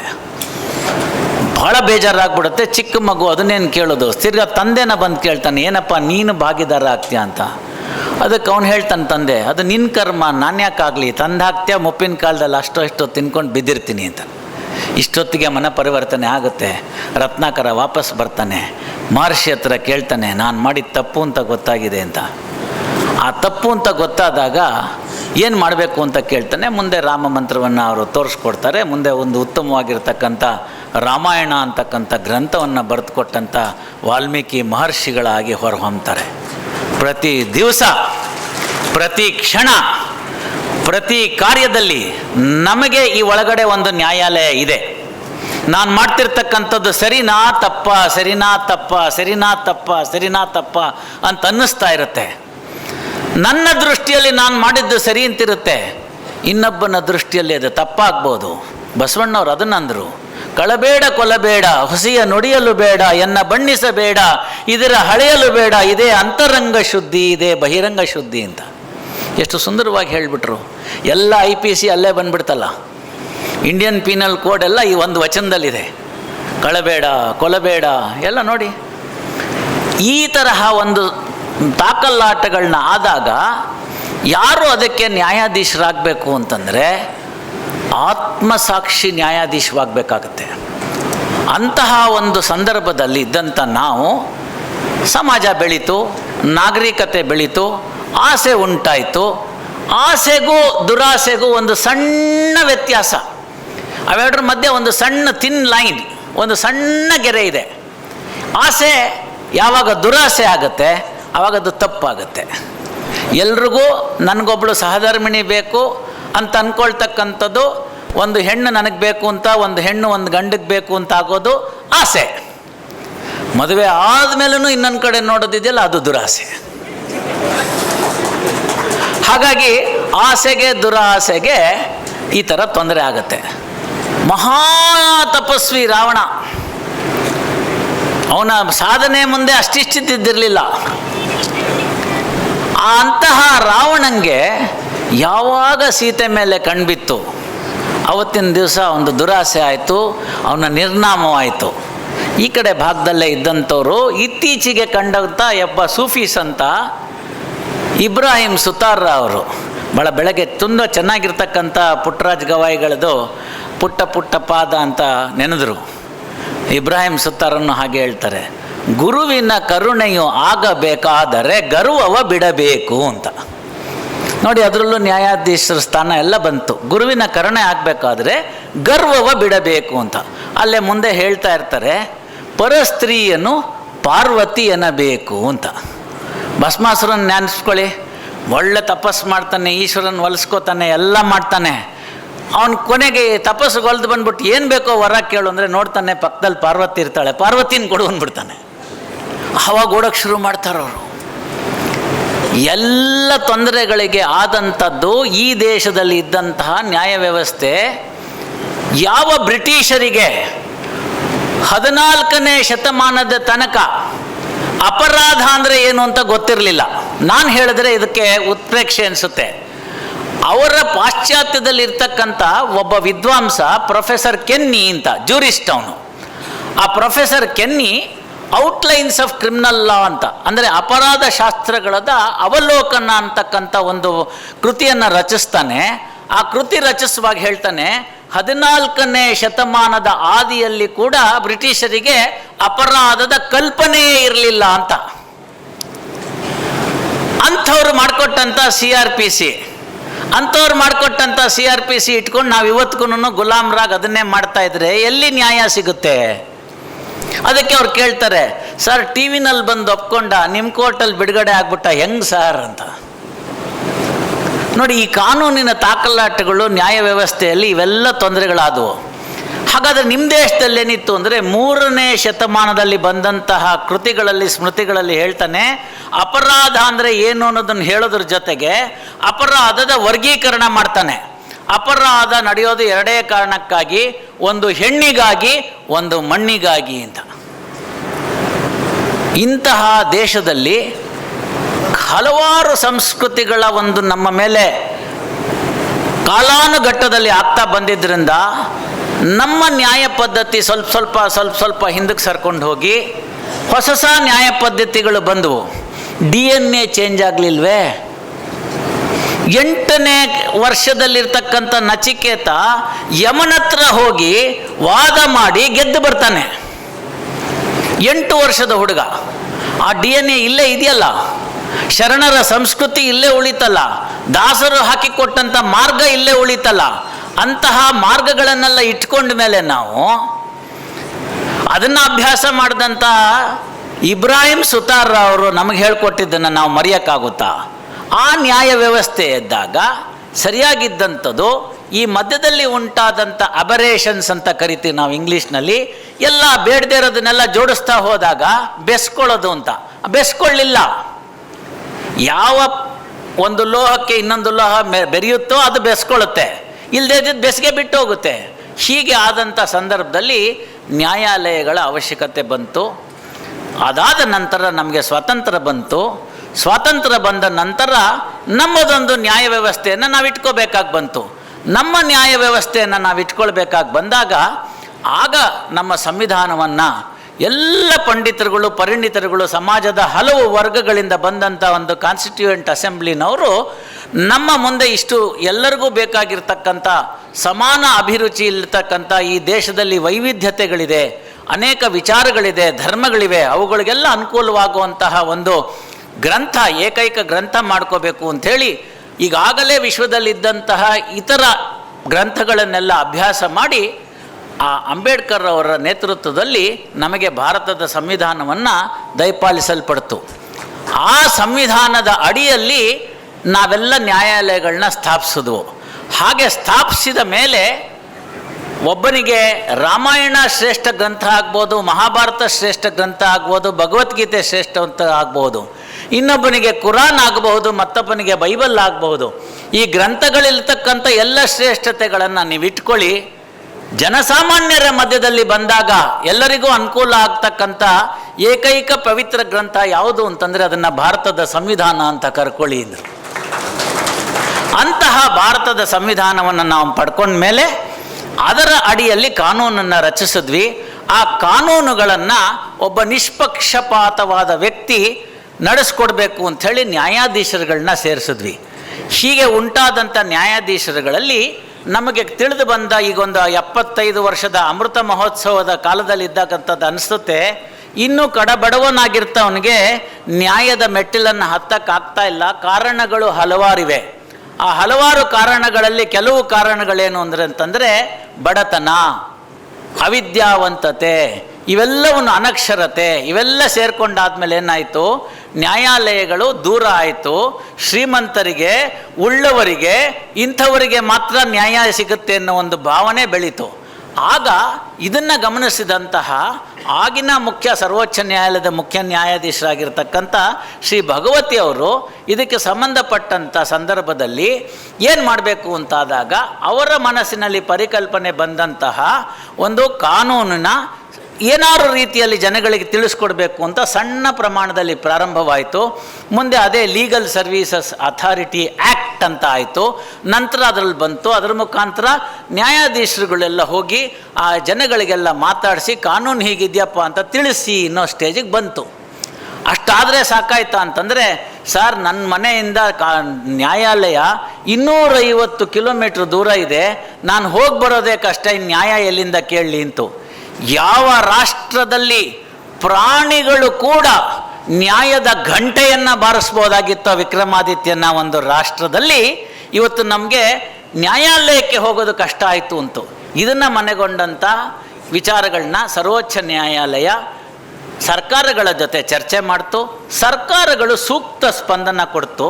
ಸೂಕ್ತ ಸ್ಪಂದನ ಕೊಟ್ಟಂಥ ಸಂದರ್ಭದಲ್ಲಿ ಸಾಧ್ಯವಾದ ಮಟ್ಟಿಗೆ ಹತ್ತಿರದಲ್ಲಿ ನ್ಯಾಯಾಲಯಗಳನ್ನ ಸ್ಥಾಪಿಸಬೇಕು ಅಂತ. ಇಂಗ್ಲೀಷ್ನಲ್ಲಿ ಒಂದು ಗಾದೆ ಇದೆ, when the Mohammed can not go to the mountain can come to Mohammed ಅಂತ. ಹೀಗೆ ಅಂದರೆ ಎಲ್ಲಿ ಯಾವಾಗ ಜನರಿಗೆ ನ್ಯಾಯಾಲಯಕ್ಕೆ ಹೋಗೋದು ಕಷ್ಟ ಆಗುತ್ತೆ ಅನಿಸುತ್ತೋ, ನ್ಯಾಯಾಲಯಗಳೇ ಅಲ್ಲಿಗೆ ಬರಲಿ ಅನ್ನೋ ಒಂದು ಉತ್ತಮವಾದ ಉದಾತ್ತವಾದ ಧ್ಯೇಯೋದ್ದೇಶವನ್ನು ಇಟ್ಟುಕೊಂಡು ಈ ತರಹ ನ್ಯಾಯಾಲಯಗಳನ್ನ ಅಲ್ಲಲ್ಲಿ ಸ್ಥಾಪಿಸ್ತಕ್ಕಂಥ ಪದ್ಧತಿ ಬಂತು. ಹೀಗೆ ಸ್ಥಾಪನೆ ಮಾಡಬೇಕಾದ್ರೆ ಅದರಿಂದ ಭಾಳ ಕಷ್ಟದ ಕೆಲಸ ಇದೆ. ಪಾಟೀಲರಿಗೆ ಪ್ರತಿ ದಿವಸ ಆ ಥರ ಕಡತಗಳು ಬರುತ್ತವೆ, ಆ ರಿಕ್ವೆಸ್ಟ್ಗಳು ಬರುತ್ತೆ. ಒಂದು ನ್ಯಾಯಾಲಯ ಸ್ಥಾಪನೆ ಮಾಡೋದು ಅನ್ನೋದು ಸುಲಭದ ಮಾತಲ್ಲ. ಅದಕ್ಕೆ ಬೇಕಾದಂತಹ ಭೂಮಿ ಆಗಬೇಕು, ಪರಿಕರಗಳಾಗಬೇಕು, ಅದಕ್ಕೆ ಬೇಕಾಗಿರ್ತಕ್ಕಂಥ ಮಾನವ ಸಂಪನ್ಮೂಲನ ಕೊಡಬೇಕು, ಆರ್ಥಿಕ ಸಂಪನ್ಮೂಲ ಕೊಡಬೇಕು, ಇವೆಲ್ಲ ಕೊಡ್ತೀವಿ ಅಂತಂದರು ಸರ್ಕಾರದವರು. ಹಾಗೆ ಕೊಟ್ಟಿದ್ದಕ್ಕೆ ಗಜೇಂದ್ರಗಢದಲ್ಲಿ ಈಗ ಸದ್ಯಕ್ಕೆ ಐಟನರಿ ಕೋರ್ಟ್ ಅಂದರೆ ನ್ಯಾಯಾಧೀಶರು 3 ದಿವಸ ಬಂದು ಕಾರ್ಯನಿರ್ವಹಿಸೋದು ಅಂತಾಯಿತು. 1300 ಚಿಲ್ಲರೆ ಕೇಸ್ ಇದೆ ಅಂತ ನಮ್ಮ ಸ್ನೇಹಿತರು ತಿಳಿಸಿದ್ದಾರೆ. ನನ್ನ ಉದ್ದೇಶವಾದರೂ ಅಷ್ಟೇ, ಶೀಘ್ರ ನ್ಯಾಯ ಸಿಗಬೇಕು. ಶೀಘ್ರ ಅಂದ್ಬಿಟ್ಟು ಬಂದಿದ್ದ ತಕ್ಷಣ ಕೇಸ್ ವಜಾ ಮಾಡೋದಲ್ಲ, ನೈಜ ನ್ಯಾಯ ಸಿಗಬೇಕು. ನೊಂದವರ ಕಣ್ಣೀರು ಒರೆಸೋವಂಥ ಕೆಲಸ ಆಗಬೇಕು. ಅದು ಸಮರ್ಪಕವಾದ ರೀತಿಯಲ್ಲಿರಬೇಕು. ಇಷ್ಟಾದರೆ ಸಾಕಾಗುತ್ತಾ ಅಂತಂದರೆ, ನ್ಯಾಯಾಧೀಶರ ಸಂಖ್ಯೆ ಜನಸಂಖ್ಯೆಗೆ ಅನುಗುಣವಾಗಿ ನಮ್ಮ ದೇಶದಲ್ಲಿಲ್ಲ. ಆಸ್ಟ್ರೇಲಿಯಾದಲ್ಲಿ ಸುಮಾರು 800ರಿಂದ 1000 ಜನಕ್ಕೆ ಒಬ್ಬ ನ್ಯಾಯಾಧೀಶರಿದ್ದಾರೆ. ಆ ಥರ 140 ಕೋಟಿ ಜನಸಂಖ್ಯೆಗೆ ಎಷ್ಟು ನ್ಯಾಯಾಧೀಶರು ಬೇಕಾಗ್ತಾರೆ? ನಮ್ಮಲ್ಲಿಲ್ಲ. ಆದರೆ ಮನಸ್ಸಿದೆಯಲ್ಲ, ಆಸ್ಟ್ರೇಲಿಯಾದಲ್ಲಿರಲಿ, ಅಮೇರಿಕಾದಲ್ಲಿರಲಿ, ಬೇರೆ ಎಲ್ಲೋ ಇರಲಿ, ಅಂಥವರ ಮನಸ್ಸಿಗಿಂತ ಅತ್ಯಂತ ವಿಶಾಲ ಹೃದಯವಾದ ನ್ಯಾಯಾಧೀಶರುಗಳಿದ್ದಾರೆ. ಆದ್ದರಿಂದ ಅದಕ್ಕೆ ಏನು ಯೋಚನೆ ಮಾಡಬೇಕಾಗಿಲ್ಲ. ಸಂಖ್ಯೆ ಕಡಿಮೆ ಆಗ್ಬೋದು, ಮನಸ್ಸು ದೊಡ್ಡದಿದೆ, ನಾವು ನಿಮ್ಮ ಜೊತೆಗಿದ್ದೀವಿ. ಸಮಾಜದಲ್ಲಿ ಶಾಂತಿ ಸುವ್ಯವಸ್ಥೆ ಆಗಬೇಕು. ಆ ಶಾಂತಿ ಸುವ್ಯವಸ್ಥೆ ಸಂವಿಧಾನಾತ್ಮಕವಾಗಿ ಆಗಬೇಕು. ಅದಕ್ಕೆ ಪೂರಕವಾಗಿರ್ತಕ್ಕಂಥ ಎಲ್ಲ ವಿಚಾರಗಳನ್ನ, ಎಲ್ಲ ಅನುಕೂಲಗಳನ್ನ ಸರ್ಕಾರ ಮಾಡಿಕೊಡ್ತೀನಿ ಅಂತ ಕಟಿಬದ್ಧವಾಗಿ ನಿಂತಿದೆ. ಇನ್ನೇನು ಉಳ್ಕೊಂಡಿರೋದು ಒಂದೇ, ನಮ್ಮ ಮನಸ್ಥಿತಿ. ನಾವು ಎಷ್ಟು ಬೇಗ ಸಮಾಜವನ್ನು ತಿದ್ದೋದಕ್ಕೆ ತಯಾರಾಗಿದ್ದೀವಿ ಅಂತ. ಒಂದು ಪದ್ಯ 5ನೇ ಕ್ಲಾಸಿಂದು, ನೂಲಲ್ಲಿ ಯಾಕ ಚೆನ್ನಿ ಅಂತ. ಆ ಹೆಣ್ಮಗಳು ಸುಮ್ಮನೆ ಕೂತಿರ್ತಾಳೆ ಅಂತ ಗಂಡಂಗೆ ಅನಿಸ್ಬಿಡುತ್ತೆ. ನಾನು ಆ ಕಡೆ ಹೊಲಕ್ಕೆ ದುಡಿಯೋಕ್ಕೆ ಹೋಗ್ತೀನಿ, ನೀ ಕೊಡ್ತೀಯಾ, ಏನಾದ್ರು ಒಂದು ಸ್ವಲ್ಪ ಮಾಡು, ಆದಾಯ ಆಗಲಿ ಅಂತ. ಏನು ಮಾಡಲಿ ಅಂತಾಳೆ. ಒಂದು ರಾಟೆ ತಂದು ಕೊಡ್ತೀನಿ, ನೀನು ನೂಲು ಅಂತಾನೆ. ಮನೇಲಿ ರಾಟೆ ಇಲ್ಲ ಅಂತಾನೆ. ಎತ್ತಿನ ಬಂಡಿ ಮುರಿಸ್ತಾನೆ, ರಾಟೆ ಮಾಡಿಸ್ಕೊಡ್ತಾನೆ. ಇನ್ನೇನೇ ನೂಲಲ್ಲಿ ಯಾಕ ಅಂತ ಕೇಳ್ತಾನೆ. ಅವಳು ಹೇಳ್ತಾಳೆ ಕದ್ರಿಲ್ಲು ಅಂತ. ಕದ್ರು ಮಾಡಿಸ್ಕೊಡ್ತಾನೆ ಕಮ್ಮಾರನ್ನ ಕರೆಸಿ. ಬೇಜಾರಾದರೆ ಕಡಲೆ ಗುಗ್ರಿ ತರಿಸ್ತಾನೆ. ಮತ್ತೆ ಕೇಳ್ತಾನೆ, ಏನಾಯಿತು ಅಂತ. ಅದನ್ನೆಲ್ಲ ಇಟ್ಕೊಳ್ಳೋಕೆ ಒಂದು ಕಟ್ಟೆ ಇಲ್ಲೋ ಅಂತಾನೆ. ಒಡ್ರನ್ನ ಕರೆಸಿ ಕಟ್ಟೆ ಕಟ್ಟಿಸ್ಕೊಡ್ತಾಳೆ. ಕೊನೆಗೆ ಕೇಳ್ತಾಳೆ, ನೂಲಲ್ಲಿ ಯಾಕ ಚೆನ್ನಿ ಅಂತ. ನಂಗೆ ಬರೋದಿಲ್ಲೋ ಅಂತ ಅವಳು. ಎಲ್ಲ ಅನುಕೂಲ ಮಾಡಿಕೊಡ್ತಾ ಇದ್ದೀವಿ, ನ್ಯಾಯಾಲಯ ಕಟ್ಟಿಸ್ಕೊಡ್ತಾ ಇದ್ದೀವಿ, ನ್ಯಾಯಾಧೀಶರನ್ನ ಕೊಡ್ತಾ ಇದ್ದೀವಿ, ವಕೀಲರು ರೆಡಿಯಾಗಿದ್ದಾರೆ, ಸರ್ಕಾರ ಹಣ ಸಹಾಯ ಮಾಡಿದೆ, ಸುಸಜ್ಜಿತವಾದ ಕಟ್ಟಡ ಬರುತ್ತೆ, ಲಕ್ಷಾಂತರ ರೂಪಾಯಿ ಖರ್ಚು ಮಾಡಿ ಒಳ್ಳೆ ಕಾರ್ಯಕ್ರಮ ಮಾಡ್ತೀವಿ, ಎಲ್ಲ ಆಯಿತು. ಕೇಸ್ ಮಾತ್ರ ಹಂಗೆ ಉಳಿತಲ್ಲ ಸರ್. 5 ವರ್ಷ, 7 ವರ್ಷ, 8 ವರ್ಷ, 10 ವರ್ಷ, 12 ವರ್ಷ, 15 ವರ್ಷ ಹೀಗೆ ಉಳ್ಕೊಂಬಂದಿದ್ದಂಥದ್ದು ಇವತ್ತು ಪೆಡಂಭೂತವಾಗಿ ಕಾಣ್ತಾ ಇದೆ. ಇದನ್ನು ಕೂಡ ಆದಷ್ಟು ಶೀಘ್ರ ಮಾಡಬೇಕು ಅನ್ನೋ ಒಂದು ಘನೋದ್ದೇಶವನ್ನು ಈಗಿನ ನಮ್ಮ ಕಾನೂನು ಮಂತ್ರಿಗಳು ತಮ್ಮ ಮನಸ್ಸಿನಲ್ಲಿ ಹಾಕ್ಕೊಂಡಿದ್ರು. ಹಿಂದಿನ ಕಾರ್ಯಕ್ರಮದಲ್ಲಿ ಅದ್ರ ಬಗ್ಗೆ ನಂಗೆ ಚರ್ಚೆ ಮಾಡಿದ್ರು. ಚರ್ಚೆ ಮಾಡಿದ್ದಷ್ಟೇ ಅಲ್ಲ, ಅವರ ಮನಸ್ಸಿನಲ್ಲಿ ಏನಿದೆ ಅನ್ನೋದಕ್ಕೆ ಒಂದು ಬುಕ್ಲೆಟ್ನ ನನಗೆ ಕೊಟ್ಟಿದ್ದರು. ಹೋದ ಸತಿ ನಾನು ಗದಗಕ್ಕೆ ಬಂದಾಗ ನಾನು ಅವತ್ತು ಸಾಯಂಕಾಲನೇ ಅದು ಮನೆಗೆ ಹೋಗಿ ನೋಡಿದೆ. ಒಳ್ಳೆ ಗ್ರೇಟ್ ಐಡಿಯಾ ಅದು. ಏನು ಅಂದರೆ ವ್ಯಾಜ್ಯ ಮುಕ್ತ ಗ್ರಾಮ ಅಂತ. ನಮ್ಮ ಗ್ರಾಮದಲ್ಲಿ ಯಾವ ಕೇಸು ಇಲ್ಲ ಅಂತ ಹೇಳಬೇಕಾದಂಥದ್ದು ಎಷ್ಟು ಚಂದ ಅನಿಸುತ್ತೆ, ಕೇಳೋಕ್ಕೆ ಎಷ್ಟು ಚಂದ ಅನಿಸುತ್ತೆ. ಆ ನಿಟ್ಟಿನಲ್ಲಿ ನಾವು ಕೂಡ ನಮ್ಮ ಪ್ರಧಾನ ಜಿಲ್ಲಾಧಿಕಾರಿಗಳ ಹತ್ರ ಚರ್ಚೆ ಮಾಡಿದ್ದೀನಿ. ಇವತ್ತು ಬೆಳಗ್ಗೆ ಕೂಡ ಒಂದು ಸಣ್ಣ ಚರ್ಚೆ ಮಾಡಿದೆ. ಕೆಲವು ಗ್ರಾಮಗಳಲ್ಲಿ ಕೇವಲ ಒಂದೊಂದು ಕೇಸ್ ಇದೆ. ಆ ಗ್ರಾಮದಲ್ಲಿ ಇರ್ತಕ್ಕಂಥ ಹಿರಿಕರು ಸಾಹೇಬ್ರಿದ್ದಾರೆ, ನಮ್ಮ PDG ಅವರಿದ್ದಾರೆ, ಲೀಗಲ್ ಸರ್ವಿಸಸ್ ಅಥಾರಿಟಿ ಇದೆ, ಶಿವನ್ಗೌಡ್ರಿದ್ದಾರೆ. ನಿಮ್ಗೇನು ತೊಂದರೆ ಇದೆ ಹೇಳಿ. ಆ ಭಾಗದಿಂದ ಬಂದಿರತಕ್ಕಂಥ 2 ವಕೀಲರಿದ್ದಾರೆ, ಕೂತ್ಕೊಳ್ಳಿ, ಮಾತಾಡಿ, ಅದೊಂದು ಕೇಸನ್ನ ತೆಗೆದುಹಾಕ್ಬಿಡಿ. ಆ ಮೊದಲನೇ ಗ್ರಾಮ ಶುರುವಾಗಲಿ. ಇವತ್ತಿಂದ ನಮ್ಮ ಗ್ರಾಮದಲ್ಲಿ ಯಾವುದು ಕೇಸ್ ಇಲ್ಲಪ್ಪ ಅಂತ, ಮಾದರಿ ಗ್ರಾಮ ಅಂತ ಆ ಗ್ರಾಮದವ್ರನ್ನ ಕರೆಸೋಣ. ಆ ಗ್ರಾಮದವ್ರನ್ನ ಬೆಂಗಳೂರಿನಲ್ಲಿ ಕರೆಸಿ ಸುಪ್ರೀಂ ಕೋರ್ಟಿನ ನ್ಯಾಯಾಧೀಶರ ಸಮ್ಮುಖದಲ್ಲಿ ಅವ್ರಿಗೆ ಹೇಳಿ, ನೋಡಿ ಇದೊಂದು ಗ್ರಾಮ ಇದೆ, ಇಲ್ಲಿ ಯಾವ ವ್ಯಾಜ್ಯನೂ ಇಲ್ಲ, ಆಸ್ಪತ್ರೆ ಇರಬೇಕು, ರೋಗಿಗಳಿರಬಾರ್ದು, ಅಕಸ್ಮಾತ್ ಬಿದ್ದರೆ, ಅಕಸ್ಮಾತ್ ತೊಂದರೆ ಆದರೆ, ಅಕಸ್ಮಾತ್ ನನಗೇನೋ ಅನಾನುಕೂಲ ಆದರೆ ಇರಲಿ ಅಂತ ಒಂದು ಆಸ್ಪತ್ರೆ ಇರಬೇಕು.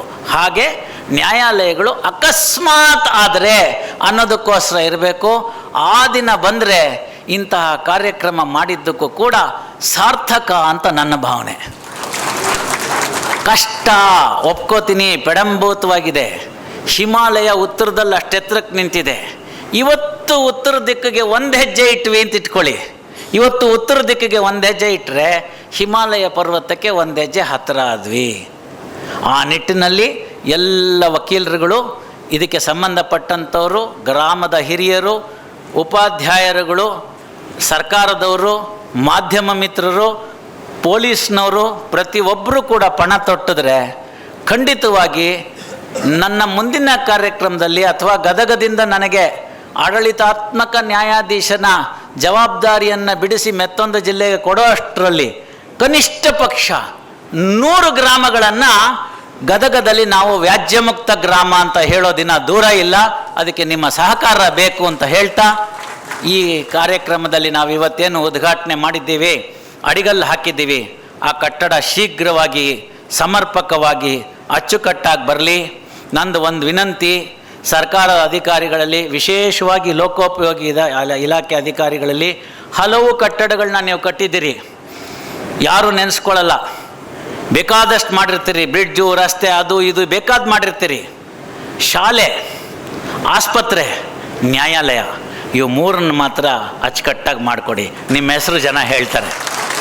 ಹೇಳಿದ್ರು ಬೆಳಗ್ಗೆ HK ಪಾಟೀಲ್ರು, ನಮ್ಮ ಪಾಟೀಲ್ರವರ ತಂದೆಯವರ ಹೆಸರಿನಲ್ಲಿ ಕೊಟ್ಟಿರ್ತಕ್ಕಂಥ ಸ್ಕೂಲನ್ನ ಇವತ್ತು ಜನ ನೆನೆಸ್ತಾರೆ ಅಂತ. ಹಾಗೆ ನ್ಯಾಯಾಲಯದ ಕಟ್ಟಡನ ಶೀಘ್ರ ಮಾಡಿಕೊಡಿ, ಸಮರ್ಪಕವಾಗಿ ಮಾಡಿಕೊಡಿ.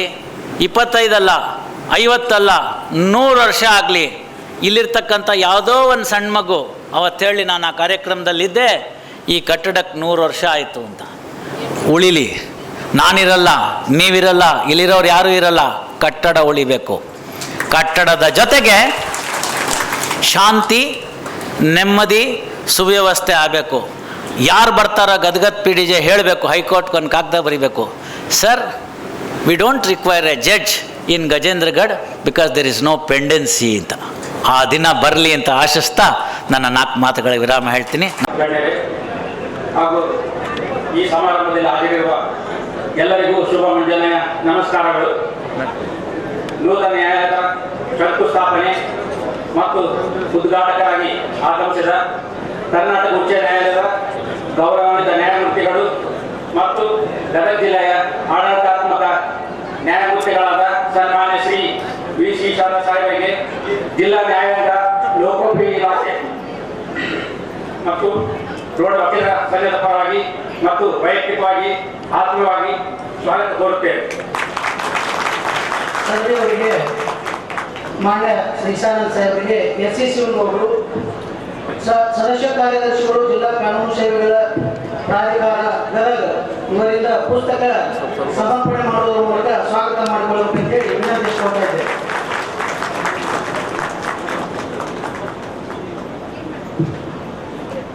ಈ ಕಾರ್ಯಕ್ರಮದ ಅಧ್ಯಕ್ಷತೆ ವಹಿಸಿದ ಕರ್ನಾಟಕ ಸರ್ಕಾರದ ಕಾನೂನು, ನ್ಯಾಯ, ಮಾನವ ಹಕ್ಕುಗಳು, ಸಂಸದೀಯ ವ್ಯವಹಾರ, ವ್ಯಾಸ ರಚನೆ, ಪ್ರವಾಸೋದ್ಯಮ ಇಲಾಖೆ ಹಾಗೂ ಗದಗ ಜಿಲ್ಲೆಯ ಉಸ್ತುವಾರಿ ಸಚಿವರಾದ ಸನ್ಮಾನ್ಯ ಶ್ರೀ HK ಪಾಟೀಲ್ ಅವರಿಗೆ ಜಿಲ್ಲಾ ನ್ಯಾಯಾಂಗ, ಲೋಕೋಪಯೋಗಿ ಇಲಾಖೆ ಹಾಗೂ ರೋಡ್ ವಕೀಲ ಸಂಘದ ಪರವಾಗಿ ಮತ್ತು ವೈಯಕ್ತಿಕವಾಗಿ ಆತ್ಮವಾಗಿ ಸ್ವಾಗತ ಕೋರುತ್ತೇನೆ. ಮಾನ್ಯ ಸಚಿವರಿಗೆ ಶ್ರೀ MS ಕೋಲ್ಕಾರ್ ವಕೀಲರು ಪುಸ್ತಕವನ್ನು ನೀಡುವುದರ ಮೂಲಕ ಈ ಕಾರ್ಯಕ್ರಮದಲ್ಲಿ ಅವರನ್ನು ಹೃತ್ಪೂರ್ವಕವಾಗಿ ಸ್ವಾಗತ ಮಾಡಬೇಕಂತೇಳಿ ವಿನಂತಿಸಿಕೊಳ್ತಾ ಇದ್ದೇವೆ.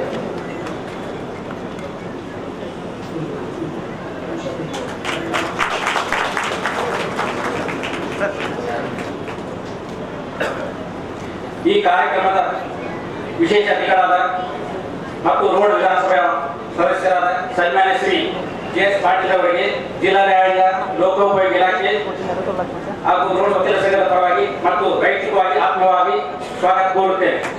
ಮಾನ್ಯ ಶಾಸಕರಿಗೆ ಶ್ರೀ KY ವಕೀಲರು ಪುಸ್ತಕವನ್ನು ಸಮರ್ಪಣೆ ಮಾಡುವುದರ ಮೂಲಕ ಈ ಕಾರ್ಯಕ್ರಮಕ್ಕೆ ಸ್ವಾಗತ ಮಾಡಿಕೊಳ್ಬೇಕಂತೇಳಿ ಅವರಲ್ಲಿ ವಿನಂತಿಸಿಕೊಳ್ತಾ ಇದ್ದೇವೆ.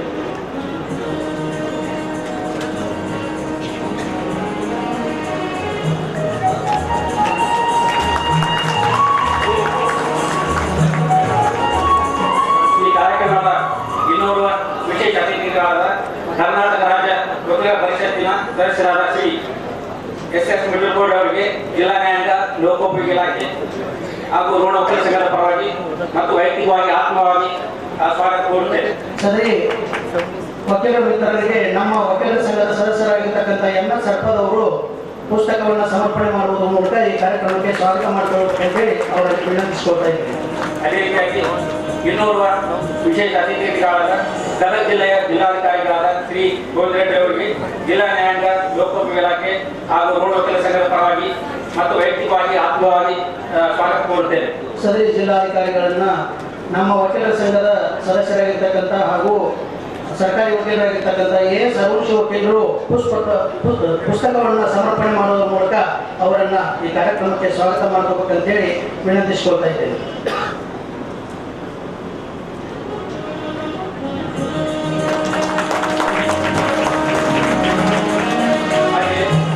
ರೋಡ್ ವಕೀಲರ ಸಂಘದ ಅಧ್ಯಕ್ಷರಾದ ಶ್ರೀ VS ಬಂಗಾರಿ ಅವರಿಗೆ ಜಿಲ್ಲಾ ನ್ಯಾಯಾಂಗ, ಲೋಕೋಪಯೋಗಿ ಇಲಾಖೆ ಮತ್ತು ರೋಡ್ ವಕೀಲ ಸಂಘದ ಪರವಾಗಿ ಮತ್ತು ವೈಯಕ್ತಿಕವಾಗಿ ಆತ್ಮವಾಗಿ ಸ್ವಾಗತ ಕೋರುತ್ತೇನೆ.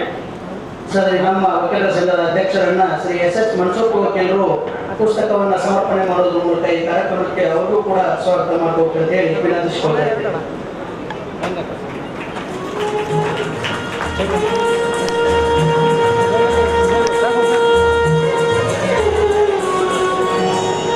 ಈ ಸಮಾರಂಭದಲ್ಲಿ ಉಪಸ್ಥಿತರಿರುವ ಗದಗ ವಿಭಾಗದ ಲೋಕೋಪಯೋಗಿ ಇಲಾಖೆಯ ಕಾರ್ಯನಿರ್ವಾಹಕ ಅಭಿಯಂತರರಾದ ಶ್ರೀ VL ಪಾಟೀಲ್ ಅವರಿಗೆ ಜಿಲ್ಲಾ ನ್ಯಾಯಾಂಗ, ಲೋಕೋಪಯೋಗಿ ಇಲಾಖೆ ಮತ್ತು ರೋಡ್ ವಕೀಲ ಸಂಘದ ಪರವಾಗಿ ಮತ್ತು ವೈಯಕ್ತಿಕವಾಗಿ ಆತ್ಮೀಯ ಸ್ವಾಗತ ಕೋರುತ್ತೇನೆ.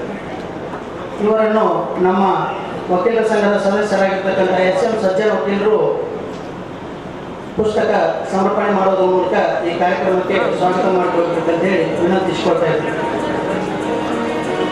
ಅವರ ಅನುಪಸ್ಥಿತಿಯಲ್ಲಿ ಕಾಲೂರು ರಾಠೋಡ್ ಅವರು ಪುಸ್ತಕ ಸಮರ್ಪಣೆ ಕೊಡುವುದರ ಮೂಲಕ ಅವರನ್ನು ಸ್ವಾಗತ ಮಾಡಿಕೊಳ್ಬೇಕಂತ ಹೇಳಿ ವಿನಂತಿಸಿಕೊಳ್ತಾ ಇದ್ದಾರೆ.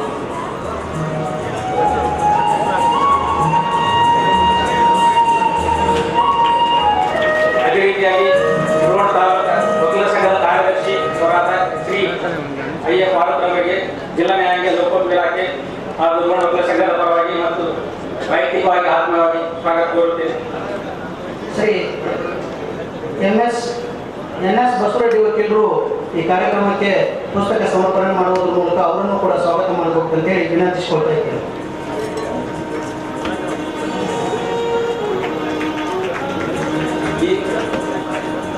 ಈ ಸಮಾರಂಭದಲ್ಲಿ ಹಾಜರಿರುವ ಗದಗ ಜಿಲ್ಲೆಯ ಪೊಲೀಸ್ ಅಧೀಕ್ಷಕರಾದ ವಿ ನೇಮಗೌಡ ಅವರಿಗೆ ಜಿಲ್ಲಾ ನ್ಯಾಯಾಂಗ, ಲೋಕೋಪಯೋಗಿ ಇಲಾಖೆ ರೋಡ್ ವಕೀಲ ಸಂಘದ ಪರವಾಗಿ ಮತ್ತು ವೈಯಕ್ತಿಕವಾಗಿ ಸ್ವಾಗತ ಕೋರುತ್ತೇನೆ. ಮಾನ್ಯ ಜಿಲ್ಲಾಧಿಕಾರಿಗಳನ್ನ ವಿವಿ ಅಂಗೌಡ್ ವಕೀಲರು ಪುಸ್ತಕ ಸಮರ್ಪಣೆ ಮಾಡೋದ್ರ ಮೂಲಕ ಸ್ವಾಗತ ಮಾಡಬೇಕಂತ ಹೇಳಿ ಅವರಲ್ಲಿ ವಿನಂತಿಸಿಕೊಳ್ತಾ ಇದ್ದೇವೆ.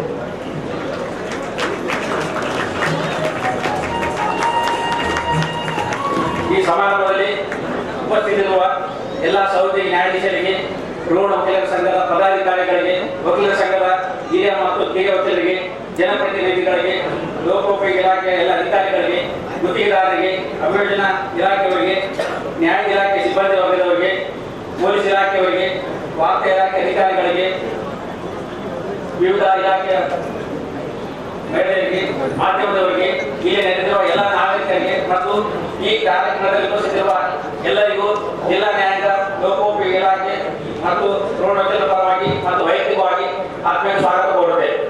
ಈಗ ನಮ್ಮ ಗದಗ ಜಿಲ್ಲಾ ನ್ಯಾಯಾಧೀಶರಾಗಿರ್ತಕ್ಕಂಥ ಶ್ರೀ ಮಾನ್ಯ ಬಸವರಾಜ್ ಸಾಹೇಬರು ಇದುವರೆಗೂ ಸ್ವಾಗತ ಭಾಷಣ ಮಾಡಿದ್ದಕ್ಕಾಗಿ ಅವರಿಗೆ ಧನ್ಯವಾದಗಳು. ಅವರನ್ನು ಸ್ವಾಗತ ಮಾಡಿಕೊಳ್ಳಲು ನಮ್ಮ ವಕೀಲರ ಸಂಘದ ಹಿರಿಯ ಸದಸ್ಯರಾಗಿರ್ತಕ್ಕಂಥ ಎನ್ ಬಿ ಕಲ್ಗಲ್ ವಕೀಲರು ಪುಸ್ತಕ ಸಮರ್ಪಣೆ ಮಾಡುವುದರ ಮೂಲಕ ಅವರೂ ಕೂಡ ಈ ಕಾರ್ಯಕ್ರಮಕ್ಕೆ ಸ್ವಾಗತ ಮಾಡಬೇಕಂತ ಹೇಳಿ ವಿನಂತಿಸಿಕೊಳ್ತಾ ಇದ್ದೇವೆ. ಸ್ವಾಗತ ಕಾರ್ಯಕ್ರಮವನ್ನು ನಡೆಸಿಕೊಟ್ಟಂತ ಎಲ್ಲ ಮಾನ್ಯರಿಗೂ ತುಂಬು ಹೃದಯದ ಧನ್ಯವಾದಗಳು. ಈಗ ಮುಂದಿನ ಕಾರ್ಯಕ್ರಮ ಪ್ರಾಸ್ತಾವಿಕ ನುಡಿ.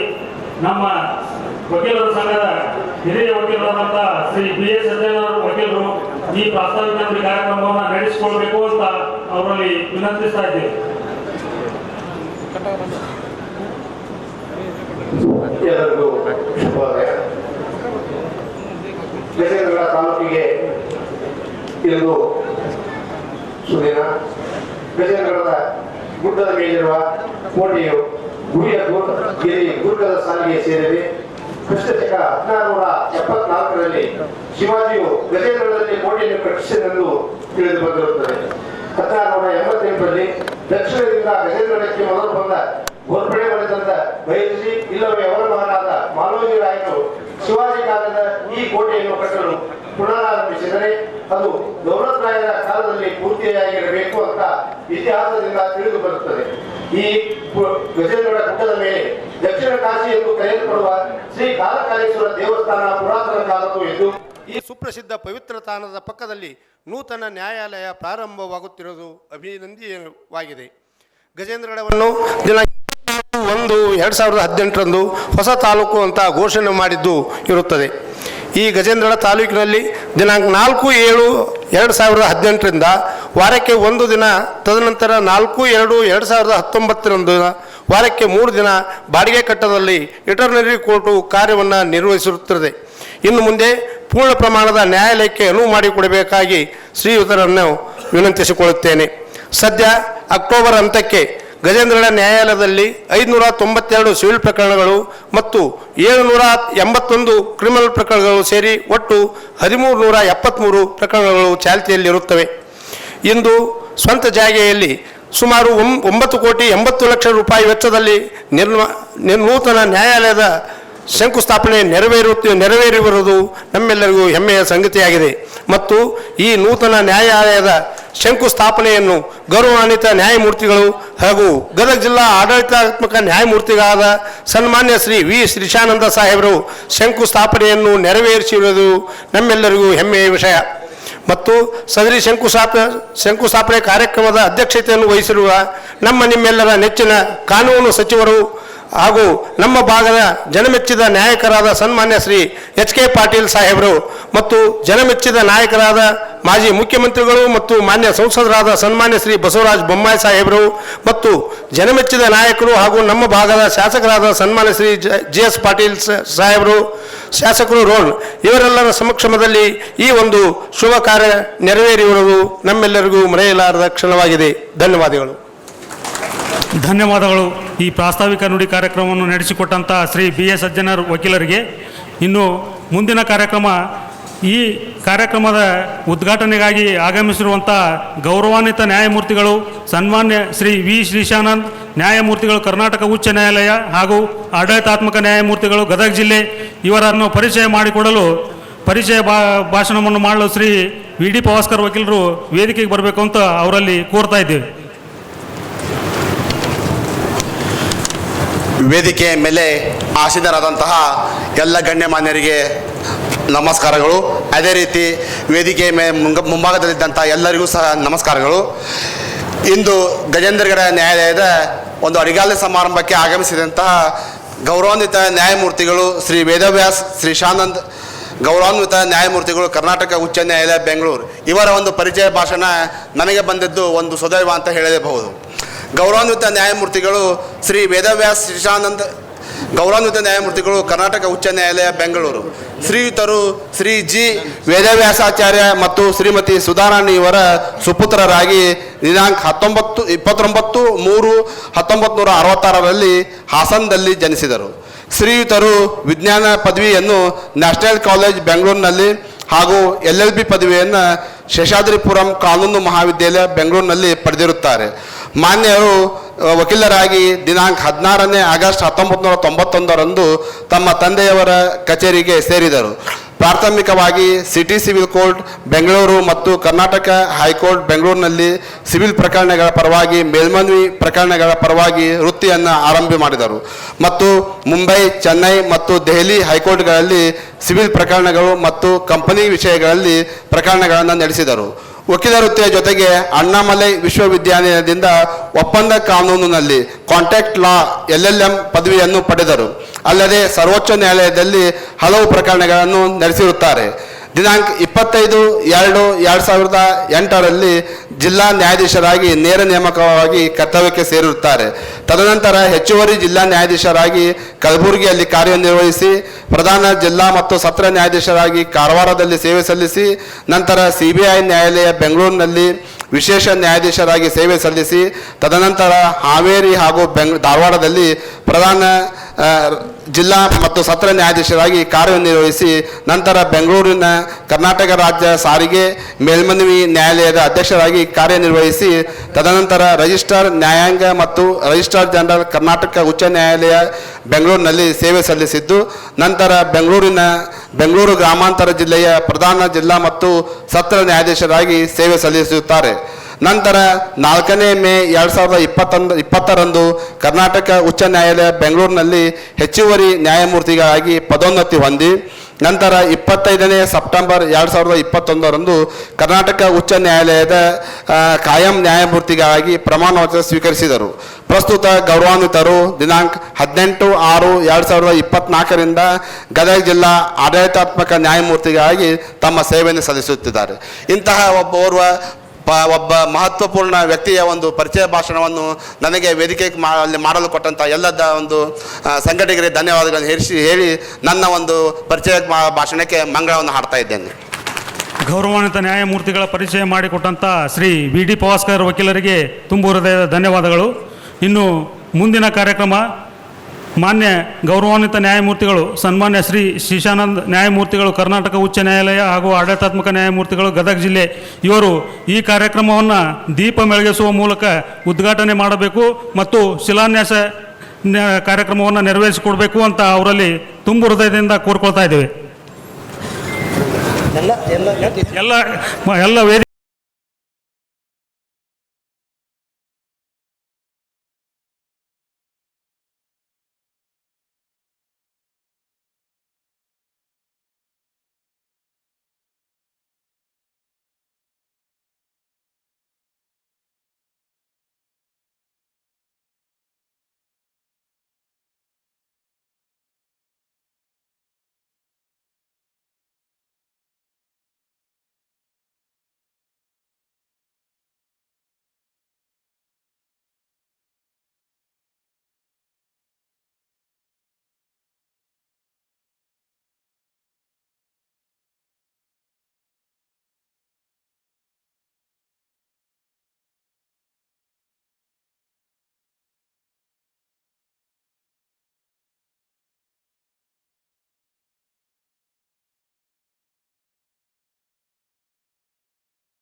ಶ್ರೀ ಕಾಲಕಾಲೇಶ್ವರ ದೇವಸ್ಥಾನಕ್ಕೆ ನನ್ನ ಅನಂತ ಪ್ರಣಾಮಗಳನ್ನು ತಿಳಿಸುತ್ತಾ ವೇದಿಕೆ ಮೇಲೆ ಆಸೀನರಾಗಿರ್ತಕ್ಕಂಥ ಗೌರವಾನ್ವಿತ ನ್ಯಾಯಮೂರ್ತಿಗಳಾದಂಥ ವಿ ಶಿಶಾನಂದ್ ಸಾಹೇಬ್ರೆ, ಅಧ್ಯಕ್ಷತೆ ವಹಿಸಿದಂಥ ಎಚ್ ಕೆ ಪಾಟೀಲ್ ಸಾಹೇಬ್ರೆ, ಹಾಗೂ ವಿಶೇಷ ಆಹ್ವಾನರತಾಗಿ ಬರಬೇಕಾಗಿತ್ತು ಸತೀಶ್ ಜಾರಕಿಹೊಳಿ ಅವರೇ, ಹಾಗೂ ಬಸವರಾಜ ಬೊಮ್ಮಾಯಿ ಅವರೇ, ಹಾಗೂ ಈ ಭಾಗದ ಜನಪ್ರಿಯ ಶಾಸಕರಾದಂಥ ಜಿ ಎಸ್ ಪಾಟೀಲ್ರವರೇ, ಹಾಗೂ ಗೋವಿಂದ ರೆಡ್ಡಿ ಅವರೇ, ಹಾಗೂ ಎಸ್ ಪಿ ಸಾಹೇಬ್ರೆ, ಹಾಗೂ ಅಧ್ಯಕ್ಷರಾದಂಥ ಬಂಗಾರಿ ಅವರೇ, ಫಾರೂಕಿ ಅವರೇ, ಮತ್ತು ಪ್ರಧಾನ ಮತ್ತು ಜಿಲ್ಲಾ ಸತ್ರ ನ್ಯಾಯಾಧೀಶರಾದಂಥ ಬಸವರಾಜ್ ಅವರೇ, ಹಾಗೂ ವಿ ಎನ್ ಪಾಟೀಲ್ರವರೇ ಅಭಿಯಂತರರು, ಹಾಗೂ ಇಲ್ಲಿ ಸೇರ್ತಕ್ಕಂಥ ಎಲ್ಲ ನ್ಯಾಯವಾದಿ ಬಂಧುಗಳೇ, ವಕೀಲರೇ, ನ್ಯಾಯಾಧೀಶರೇ, ಸಾರ್ವಜನಿಕರೇ, ಹಾಗೂ ಪತ್ರಿಕಾ ಮಾಧ್ಯಮದರೇ, ಆರಕ್ಷಕರೇ, ಸರ್ಕಾರಿ ಅಭಿಯೋಜಕರೇ, ಇವ್ರಿಗೆಲ್ಲೆಲ್ಲೂ ವಂದಿಸುತ್ತಾ ನಾನು ಇವತ್ತಿನ ದಿವಸ ಬರಬೇಕಾಗಿತ್ತು. ಸತೀಶ್ ಜಾರಕಿಹೊಳಿ ಬೊಮ್ಮಾಯಿ ಅವ್ರ ಕಲಿಕೆ ನಮ್ಮ ಅಧ್ಯಕ್ಷರು ನಾವು ಹೋಗಿದ್ವಿ.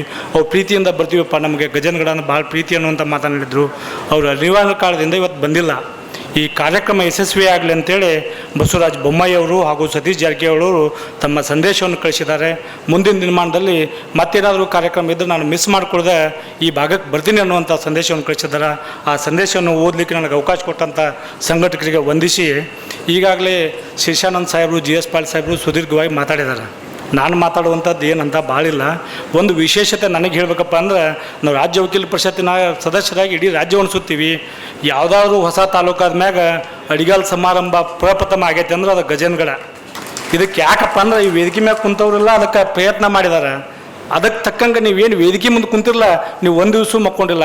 ಇಲ್ಲಿ ಯಾವಾಗ ಕಟ್ಟಡ ಆಗುತ್ತಾ, ಯಾವಾಗ ನ್ಯಾಯ ಸಿಗುತ್ತಂತ ನೀವು ಸಹ ಅಷ್ಟು ಎಲ್ಲ ಕಡೆ ಓಡಾಡಿರೋದ್ರಿಂದ ಇವತ್ತಿನ ದಿವಸ 48 ತಾಲೂಕು ಘೋಷಣೆ ಆಗಿದಾವಲ್ಲ, 48 ತಾಲೂಕಿನಲ್ಲಿ ನೀವು ತೆಗೆದು ನೋಡಿದ್ರೆ ಪ್ರಪ್ರಥಮ ಅಡಿಗಲ್ ಸಮಾರಂಭ ಎಲ್ಲಿ ಆಗೈತೆ ಅಂದ್ರೆ ಗಜೇಂದ್ರಗಡ ಅನ್ನುವಂಥ ಮಾತನ್ನು ಹೇಳ್ಬೋದು. ಇದನ್ನು ಬಿಟ್ಟರೆ ಮತ್ತೆ ಎಲ್ಲಿಯೂ ಆಗಿಲ್ಲ. ಅದ್ರ ಜೊತೆಗೆ ನಾವು ಟಿಫಿನ್ ಮಾಡುವಾಗ ಭಾಳ ಚರ್ಚೆಗಳಾದವು ಇವತ್ತಿನ ದಿವಸ. ಅದಕ್ಕೆ ಕಾರಣೀಭೂತ ಯಾವುದಪ್ಪ ಅಂದ್ರೆ ಈ ಗಜೇಂದ್ರಗಡ. ರಾಷ್ಟ್ರವೇ ಗಜೇಂದ್ರಗಡ ನೋಡುವಂಥ ವಿಷಯಗಳನ್ನು ನಮ್ಮ ನ್ಯಾಯಮೂರ್ತಿಗಳು ಮತ್ತು ಲಾ ಮಿನಿಸ್ಟ್ರು ಚರ್ಚೆ ಮಾಡಿದರು. ವ್ಯಾಜ್ಯ ಮುಕ್ತ ಗ್ರಾಮ, ನಾವು ಅದನ್ನು ಒಂದು ಸ್ವಲ್ಪ ಮುಂದೆ ಹೋಗಿ ನಾನು ವ್ಯಾಜ್ಯ ಮುಕ್ತ ಮನೆ ಅಂತ ಅಂದ್ಕೊಂಡ್ರೆ ಭಾಳ ಒಳ್ಳೆಯದು ಅಂತ ನಾನು ಅಂದ್ಕೊಂಡಿದ್ದೀನಿ. ವ್ಯಾಜ್ಯ ಮುಕ್ತ ಗ್ರಾಮ ಅನ್ಬೇಕಂದ್ರೆ ನಾವು 1000-1500 ಮಂದಿನ ಜೋಡಿಸ್ಬೋದು. ನಾವೇನು ಇವತ್ತು ಈ ಕಾರ್ಯಕ್ರಮದಾಗ ಬಂದೀವಿ, ನಮ್ಮ ಮನೆಯೊಳಗೆ ವ್ಯಾಜ್ಯಗಳು ಇಲ್ಲ ಅಂತ ನಾವು ಡಿಸೈಡ್ ಮಾಡಿದ್ರೆ ಅದು ವ್ಯಾಜ್ಯ ಮುಕ್ತ ಗ್ರಾಮ ಆಗುತ್ತಾ, ವ್ಯಾಜ್ಯ ಮುಕ್ತ ತಾಲೂಕು ಆಗುತ್ತಾ, ವ್ಯಾಜ್ಯ ಮುಕ್ತ ಜಿಲ್ಲೆ ಆಗುತ್ತಾ, ವ್ಯಾಜ್ಯ ಮುಕ್ತ ರಾಜ್ಯ ಆಗುತ್ತಾ, ವ್ಯಾಜ್ಯ ಮುಕ್ತ ರಾಷ್ಟ್ರ ಆದರೂ ಆಶ್ಚರ್ಯ ಪಡೋಂಗಿಲ್ಲ. ಆ ಕನಸನ್ನು ನಮ್ಮ ಆಡಳಿತಾತ್ಮಕ ನ್ಯಾಯಮೂರ್ತಿಗಳು ಮತ್ತು ನಿಮ್ಮೆಲ್ಲರ ಪ್ರೀತಿಗೆ ಪಾತ್ರರಾದಂಥ ಎಚ್ ಕೆ ಪಾಟೀಲ್ ಅವ್ರ ಕನಸು ನನಸಾಗತ್ತೆ ಅನ್ನುವಂಥ ಮಾತನ್ನು ಹೇಳಲಿಕ್ಕೆ ಇಲ್ಲಿ ಹೆಚ್ಚು ಪಡ್ತಾ ಇದ್ದೇನೆ. ಯಾಕಪ್ಪ ಅಂದ್ರೆ ಇವತ್ತಿನ ದಿವಸ ನೆನೆಸಿದ್ರೆ ನಮ್ಮ ಜಿ ಎಸ್ ಪಾಟೀಲ್ ತಂದೆಯವರ ಒಂದು ಹಿಂದೆ ಕಟ್ಟಿದಂಥ ಶಾಲೆಯನ್ನು ಇವತ್ತು ನಾವು ನೆನೆಸಿದ್ವಿ. ಹಂಗೆ ನಮ್ಮ ಇತಿಹಾಸ ಸೃಷ್ಟಿಯಾಗೋದು ಈ ಗಜೇಂದ್ರಗಡದ ಸೃಷ್ಟಿ ಆಗುತ್ತೆ ಅನ್ನುವಂಥ ಮಾತನ್ನು ಹೇಳ್ತಾ, ಇವತ್ತಿನ ದಿವಸ ಈ ಕಾರ್ಯಕ್ರಮಕ್ಕೆ ಆಗಮಿಸಿರ್ತಕ್ಕಂಥ ಎಲ್ಲರೂ ನಾವು ಧನ್ಯವಾದಗಳು. ವಿಶೇಷವಾಗಿ ಈ ಕಾರ್ಯಕ್ರಮಕ್ಕೆ ನಾನು ಏನಾದರೂ ಭಾಗವಹಿಸಿನಿ, ನಾಲ್ಕು ಮಾತಾಡ್ಲಿಕ್ಕೆ ಅವಕಾಶ ಕೊಟ್ಟೆ ಅಂದ್ರೆ ಇದಕ್ಕೆ ಸರ್ವ ನ್ಯಾಯಾಧೀಶರು ಮತ್ತು ನ್ಯಾಯಾಂಗ ಇಲಾಖೆ ಸಿಬ್ಬಂದಿ ಹಾಗೂ ನಮ್ಮ ವಕೀಲರು. ಯಾಕಂದ್ರೆ ಇವತ್ತು ನಾನು ಏನಾದರೂ ವೇದಿಕೆ ಮೇಲೆ ಮಾತಾಡ್ತೀನಿ ಅಂದ್ರೆ ನಾನು ಆರಿಸಿ ಕಳಿಸ್ತೇನೆ. 100ಕ್ಕೆ 100 ಓಟ್ ಹಾಕಿ ಆರಿಸಿ ಕಳಿಸಿದವ್ರು ಯಾರಪ್ಪ ಇದ್ರೆ ಅದು ರೋಣಬಾರ್ದು ಅನ್ನುವಂಥ ಮಾತನ್ನು ಹೇಳಿ, ಇದೊಂದು ವಿಶೇಷತೆ ಏನಪ್ಪ ಅಂದ್ರೆ ಜಿ ಎಸ್ ಪಾಟೀಲ್ ಮಾತಾಡೋದು ಇಲ್ಲಿ ಯಾವುದೂ ಇಲೆಕ್ಷನ್ ಆಗೋಲ್ಲ ಅಂತ, ಇದೇ ರೀತಿಯಾಗಿ ಮುಂದುವರಿಲಿ ಅಂತ ದೇವರಲ್ಲಿ ಆಶಿಸಿ ನನಗೆ ಅವಕಾಶ ಮಾಡಿಕೊಟ್ಟಂಥ ಸಂಘರ್ಷರಿಗೆ 2 ಮಾತನ್ನು ಹೇಳಿ ಮೆಸೇಜನ್ನು ಕಳಿಸಿದಾರೆ. ಎರಡನ್ನೂ ಓದ್ತಾ ಕುಂತ ಸಮಯ ಆಗುತ್ತೆ. ನ್ಯಾಯಮೂರ್ತಿಗಳು ಮುಂದೆ ಹೋಗಬೇಕು.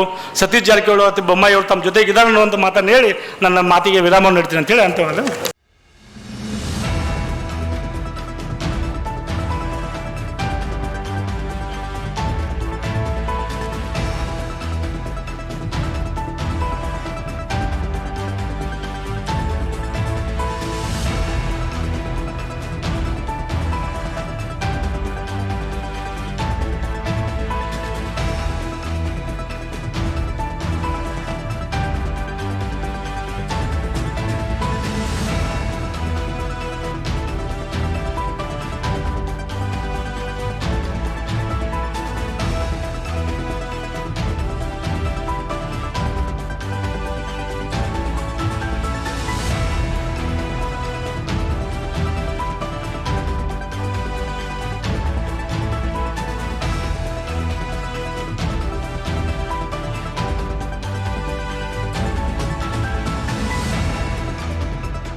ನಮ್ಮ ವಕೀಲರ ಸಂಘದ ಪ್ರಧಾನ ಕಾರ್ಯದರ್ಶಿಗಳಾಗಿರ್ತಕ್ಕಂಥ ಅಯ್ಯ ಪಾರ್ವತಿ ವಕೀಲರನ್ನ ಸನ್ಮಾನಿಸಲಿಕ್ಕೆ ನನ್ನ ಜವಳಕರ್ ವಕೀಲರು, ಆರ್ಯನ್ ಭಜಂತ್ರಿ ವಕೀಲರು, ವೈಡಿ ನದಾಫ್ ವಕೀಲರು, ಬಿವಾಡಿ ನದಾಫ್ ವಕೀಲರು, ಆರ್ಯನ್ ಸೆನಾಳ್ ವಕೀಲರು, ತೋಟದ ವಕೀಲರು, ಪ್ರವೀಣ್ ನೆಗವಾಡ್ ವಕೀಲರು, ವಾಹಿದ್ ಕಲ್ದರ್ ವಕೀಲರು, ಬಾಬು ಗುಡೇಗಾರ್ ವಕೀಲರು, ಇವರೆಲ್ಲರೂ ವೇದಿಕೆಯ ಮುಂಭಾಗದಲ್ಲಿ ಬರುವಂತೆ ವಿನಂತಿಸಿಕೊಳ್ತಾ ಇದ್ದೇನೆ. ಸರ್ ಅಗಲ ಸ್ವಲ್ಪ ಅಗಲ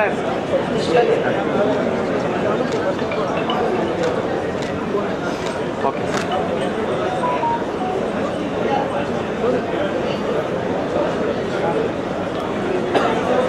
ಧನ್ಯವಾದಗಳು.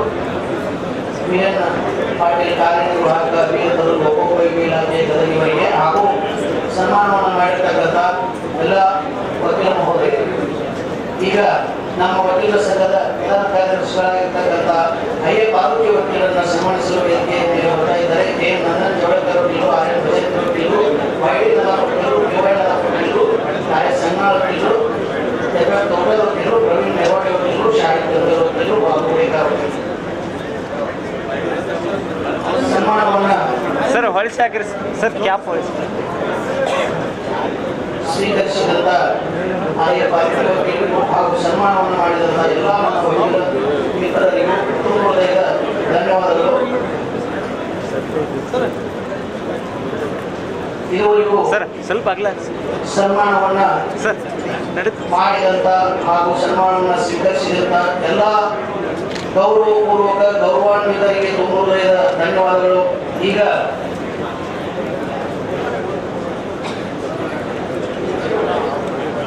ಕಾರ್ಯಕ್ರಮದ ಕೊನೆಯದಾಗಿ ನಮ್ಮ ವಕೀಲರ ಸಂಘದ ಅಧ್ಯಕ್ಷರಾಗಿರ್ತಕ್ಕಂಥ PS ಬಂಗಾರಿ ವಕೀಲರು ಈ ಕಾರ್ಯಕ್ರಮದ ವಂದನಾರ್ಪಣೆ ಮಾಡಬೇಕಂತೇಳಿ ಅವರಲ್ಲಿ ವಿನಂತಿಸಿಕೊಳ್ತಾ ಇದ್ದೇವೆ. ರಾಷ್ಟ್ರಗೀತೆ ಇರುತ್ತೆ, ಕೊನೆಗೆ ಯಾರೂ ಎದ್ದು ಹೋಗಬಾರದು.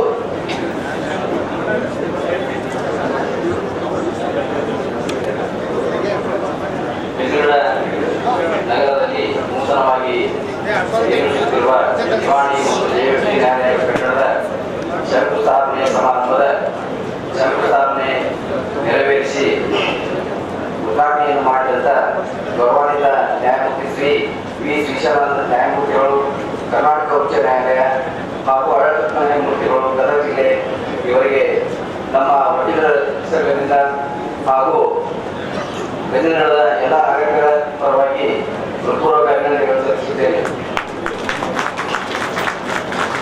ಅದೇ ರೀತಿ ಈ ಸಭೆಯ ಒಂದು ಅಧ್ಯಕ್ಷತೆಯನ್ನು ವಹಿಸಿದಂಥ ಶ್ರೀ S.K. ಪಾಟೀಲ್ ಮಾನ್ಯ ಸಚಿವರು, ಕಾನೂನು, ನ್ಯಾಯ, ಮಾನವ ಹಕ್ಕುಗಳು ಮತ್ತು ಸಂಸದೀಯ ವ್ಯವಹಾರಗಳು, ಶಾಸನ ರಚನೆ ಮತ್ತು ಪ್ರವಾಸೋದ್ಯಮ, ಕರ್ನಾಟಕ ಸರ್ಕಾರ ಹಾಗೂ ಗದಗ ಜಿಲ್ಲಾ ಉಸ್ತುವಾರಿ ಸಚಿವರಿಗೆ ತುಂಬ ಹೃದಯದ ವಂದನೆಗಳನ್ನು ಸಲ್ಲಿಸುತ್ತೇನೆ. ಅದೇ ರೀತಿ ಈ ಕಾರ್ಯಕ್ರಮಕ್ಕೆ ಮುಖ್ಯ ಅತಿಥಿಗಳಾಗಿ ಆಗಮಿಸಿದಂಥ ಶ್ರೀ J.S. ಪಾಟೀಲರು, ಮಾನ್ಯ ಶಾಸಕರು, ವಿಧಾನಸಭೆ ರೋಣ, ಇವರಿಗೂ ಸಹ ನಮ್ಮ ರೋಣ ವಕೀಲರ ಸಂಘದಿಂದ ಹೃತ್ಪೂರ್ವಕವಾದ ಅಭಿನಂದನೆಗಳನ್ನು ಸಲ್ಲಿಸುತ್ತೇನೆ. ಅದೇ ರೀತಿ ಈ ಒಂದು ಕಾರ್ಯಕ್ರಮದಲ್ಲಿ ವಿಶೇಷ ಆಹ್ವಾನಿತರಾದ ಶ್ರೀ S.S. ಮಿಡ್ಲ್ ಬೋರ್ಡ್ ಸದಸ್ಯರು, ಕರ್ನಾಟಕ ರಾಜ್ಯ ವಕೀಲರ ಪರಿಷತ್ ಬೆಂಗಳೂರು, ಇವರಿಗೂ ಸಹ ವಕೀಲರ ಸಂಘದಿಂದ ಹೃತ್ಪೂರ್ವಕವಾದ ಅಭಿನಂದನೆಗಳನ್ನು ಸಲ್ಲಿಸುತ್ತೇನೆ. ಅದೇ ರೀತಿ ಈ ಸಮಾರಂಭದಲ್ಲಿ ವಿಶೇಷ ಅತಿಥಿಗಳಾಗಿ ಆಗಮಿಸಿದಂಥ ಶ್ರೀ ಗೋವಿಂದ ರೆಡ್ಡಿ ಜಿಲ್ಲಾಧಿಕಾರಿಗಳು ಗದಗ, ಇವರಿಗೂ ಸಹ ಸಂಘದ ಪರವಾಗಿ ಹೃತ್ಪೂರ್ವಕವಾದ ಅಭಿನಂದನೆಗಳನ್ನು ಸಲ್ಲಿಸುತ್ತೇನೆ. ಮತ್ತು ಈ ಕಾರ್ಯಕ್ರಮಕ್ಕೆ ಮಾನ್ಯ ಸತೀಶ್ ಜಾರಕಿಹೊಳಿ ಅವರು, ಸಚಿವರು, ಲೋಕೋಪಯೋಗಿ ಇಲಾಖೆ, ಕರ್ನಾಟಕ ಸರ್ಕಾರ ಹಾಗೂ ಶ್ರೀ ಬಸವರಾಜ ಬೊಮ್ಮಾಯಿ ಮಾನ್ಯ ಸಂಸದರು, ಲೋಕಸಭೆ ಮಾವೇಲಿ, ಇವರು ಸಹ ಬರಬೇಕಾಗಿತ್ತು. ಅವರು ತಮ್ಮ ವೈಯಕ್ತಿಕ ಕಾರಣಗಳಿಂದ ಗೈರಾಜರಿಗಿರ್ತಾರೆ. ಆದರೂ ಸಹ ಅವರಿಗೆ ನಮ್ಮ ಸಂಘದ ಪರವಾಗಿ ಪೂರ್ವಕವಾದ ಅಭಿನಂದನೆಗಳನ್ನು ಸಲ್ಲಿಸುತ್ತೇನೆ. ಅದೇ ರೀತಿ ಈ ಕಾರ್ಯಕ್ರಮದಲ್ಲಿ ಭಾಗವಹಿಸಿದಂಥ ನಮ್ಮ ಜಿಲ್ಲೆಯ ಪ್ರಧಾನ ಮತ್ತು ಸತ್ರ ನ್ಯಾಯಾಧೀಶರಾದ ಶ್ರೀ ಬಸವರಾಜ್ ಅವರಿಗೆ ನಮ್ಮ ಸಂಘದ ಪರವಾಗಿ ಪೂರ್ವಕವಾದ ಅಭಿನಂದನೆ ಸಲ್ಲಿಸುತ್ತೇನೆ. ಅದೇ ರೀತಿ ಈ ಒಂದು ಕಟ್ಟಡದ ಕಾರ್ಯವನ್ನು ನಿರ್ವಹಿಸುವ ಶ್ರೀ V.N. ಪಾಟೀಲ್ ಕಾರ್ಯನಿರ್ವಾಹಕ ಅಭಿಯಂತರರು, ಲೋಕೋಪಯೋಗಿ ಇಲಾಖೆ ಗದಗ, ಇವರಿಗೂ ಸಹ ಪೂರ್ವಕವಾದ ಅಭಿನಂದನೆಗಳನ್ನು ಸಲ್ಲಿಸುತ್ತೇನೆ. ಮತ್ತು ನಮ್ಮ ಸಂಘದ ಕಾರ್ಯದರ್ಶಿಗಳಾದ ಶ್ರೀ B.A. ಸಂಘದ ಪರವಾಗಿ ವಂದನೆಗಳನ್ನು ಸಲ್ಲಿಸುತ್ತೇನೆ. ಮತ್ತು ಈ ಕಾರ್ಯಕ್ರಮ ಯಶಸ್ವಿಯಾಗಲು ಮಾನ್ಯ ಶ್ರೀ DNS ಸಾಹೇಬರು, ಶಿವನಗೌಡರು ಸಾಹೇಬರು ಸಹಿತ ನಾನು ನಮ್ಮ ವೇದಿಕೆ ಪರವಾಗಿ ಹೃತ್ಪೂರ್ವಕವಾದ ಅಭಿನಂದನೆಗಳನ್ನು ಸಲ್ಲಿಸುತ್ತೇನೆ. ಅದೇ ರೀತಿ ಈ ಕಾರ್ಯಕ್ರಮದಲ್ಲಿ ನಮ್ಮ ಹಿರಿಯ ದಿವಾಳಿ ನ್ಯಾಯಾಧೀಶರಾದ ಶ್ರೀ S. ಚಿನ್ನಸ್ವಾಮಿ ಸಾಹೇಬರಿಗೂ ಸಹ ಹೃತ್ಪೂರ್ವಕವಾದ ಅಭಿನಂದನೆಗಳನ್ನು ಸಲ್ಲಿಸುತ್ತೇನೆ. ಅದೇ ರೀತಿ ಈ ಕಾರ್ಯಕ್ರಮ ಯಶಸ್ವಿಯಾಗಲು ಅವಿರತವಾಗಿ ಶ್ರಮಿಸಿದಂತ ನಮ್ಮ JMFC ನ್ಯಾಯಾಲಯ ಹಾಗೂ ಸಿವಿಲ್ ಜಡ್ಜ್ ಆದಂತ ಶ್ರೀ ಆದಿತ್ಯ ಕಲಾಲ್ ಸಾಹೇಬರು ಸಹಿತ ಹೃತ್ಪೂರ್ವಕವಾದ ಅಭಿನಂದನೆಗಳನ್ನು ಸಲ್ಲಿಸುತ್ತೇನೆ. ಮತ್ತು ಈ ಕಾರ್ಯಕ್ರಮ ಯಶಸ್ವಿಯಾಗಿ ನಡೆಯಲು ಸಹಕರಿಸಿದಂತ ಎಲ್ಲ ಪೊಲೀಸ್ ಇಲಾಖೆಯವರಿಗೂ, ಮಾಧ್ಯಮ ಮಿತ್ರರಿಗೂ ಮತ್ತು CDPO ಆಫೀಸ್ ಅಧಿಕಾರಿಗಳು, ಸ್ವಯಂ ಸೇವಕರಿಗೆ ಹಾಗೂ ಮುಖ್ಯವಾಗಿ ಇಲ್ಲಿ ನೆರೆದಂತ ಮಾನ್ಯ ಎಲ್ಲ ಸ್ವಯಂ ಸೇವಕ ಮಾತೆಯರಿಗೂ, ಮಹಿಳೆಯರಿಗೂ ಹಾಗೂ ಎಲ್ಲ ವಿಧಗಳ ನಾಗರಿಕರಿಗೂ ನಾಗರಿಕ ಬಂಧುಗಳಿಗೂ ಸಹಿತ ನಮ್ಮ ವಕೀಲರ ಸಂಘದ ಪರವಾಗಿ ಹೃತ್ಪೂರ್ವಕವಾದ ಅಭಿನಂದನೆಗಳನ್ನು ಸಲ್ಲಿಸುತ್ತೇನೆ. ಮತ್ತು ಈ ಕಾರ್ಯಕ್ರಮದಲ್ಲಿ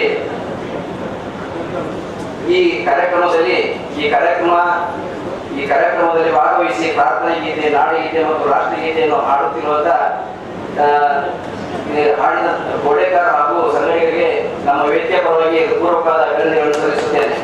ಅಲ್ಲದೆ ಮುಖ್ಯವಾಗಿ ಈ ಕಾರ್ಯಕ್ರಮ ನಡೆಸಲು ನಮಗೆ ಈ ನ್ಯಾಯಾಲಯದ ಕಟ್ಟಡದ ಎದುರುಗಡೆನೆ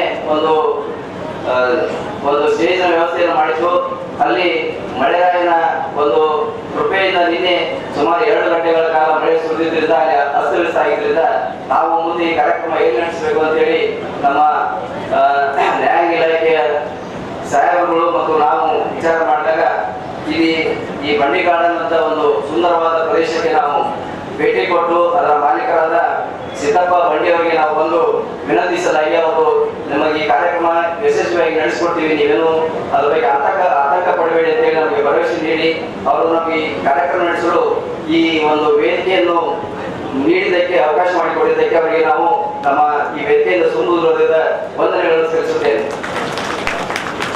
ಅದೇ ರೀತಿ ಈ ಕಾರ್ಯಕ್ರಮದಲ್ಲಿ ಭಾಗವಹಿಸಿದ ನನ್ನ ಎಲ್ಲ ವಕೀಲ ಮಿತ್ರರು ಮತ್ತು ಹಿರಿಯ ವಕೀಲರು ಹಾಗೂ ಗದಗ ನ್ಯಾಯಾಲಯದಿಂದ ಬಂದಂತ ವಕೀಲ ಮಿತ್ರರಿಗೂ ಹಾಗೂ ಇಲ್ಲಿ ಸೇರಿದಂತ ಎಲ್ಲ ಸಮಸ್ತ ಹಾಗೂ ನ್ಯಾಯಾಂಗ ಮತ್ತು ಇಲ್ಲಿ ನ್ಯಾಯಾಂಗ ಸಿಬ್ಬಂದಿಯವರಿಗೂ ಅವಿರತವಾಗಿ ಈ ಕಾರ್ಯಕ್ರಮ ಯಶಸ್ವಿಯಾಗಲು ತುಂಬಾ ಶ್ರಮ ವಹಿಸಿದ್ದಾರೆ. ಅವರಿಗೂ ಸಹ ಈ ವೇದಿಕೆಯಿಂದ ನಾನು ತುಂಬ ಹೃದಯದ ವಂದನೆಗಳನ್ನು ಸಲ್ಲಿಸುತ್ತೇನೆ. ಮತ್ತು ಪೊಲೀಸ್ ಇಲಾಖೆಯವರಿಗೂ ಸಹಿತ ಈ ನಮ್ಮ ವಕೀಲ ಸಂಘದಿಂದ ಮತ್ತು ಈ ವೇದಿಕೆಯಿಂದ ಅವರಿಗೂ ಸಹ ತುಂಬ ಹೃದಯದ ವಂದನೆ ಸಲ್ಲಿಸಿ ನನ್ನ ವಂದನೆಯನ್ನು ಮುಗಿಸುತ್ತೇನೆ. ಧನ್ಯವಾದಗಳು. ಈಗ ಎಲ್ಲರೂ ರಾಷ್ಟ್ರಗೀತೆಯನ್ನ ಹಾಡಬೇಕು. ಎಲ್ಲರೂ ಕೇಳಿ ವಿನಂತಿಸಿಕೊಳ್ತಾ ಇದ್ದೀವಿ. ಗೋಡೆಕಾರ ಹಾಗೂ ಸಂಘಟಕರಿಂದ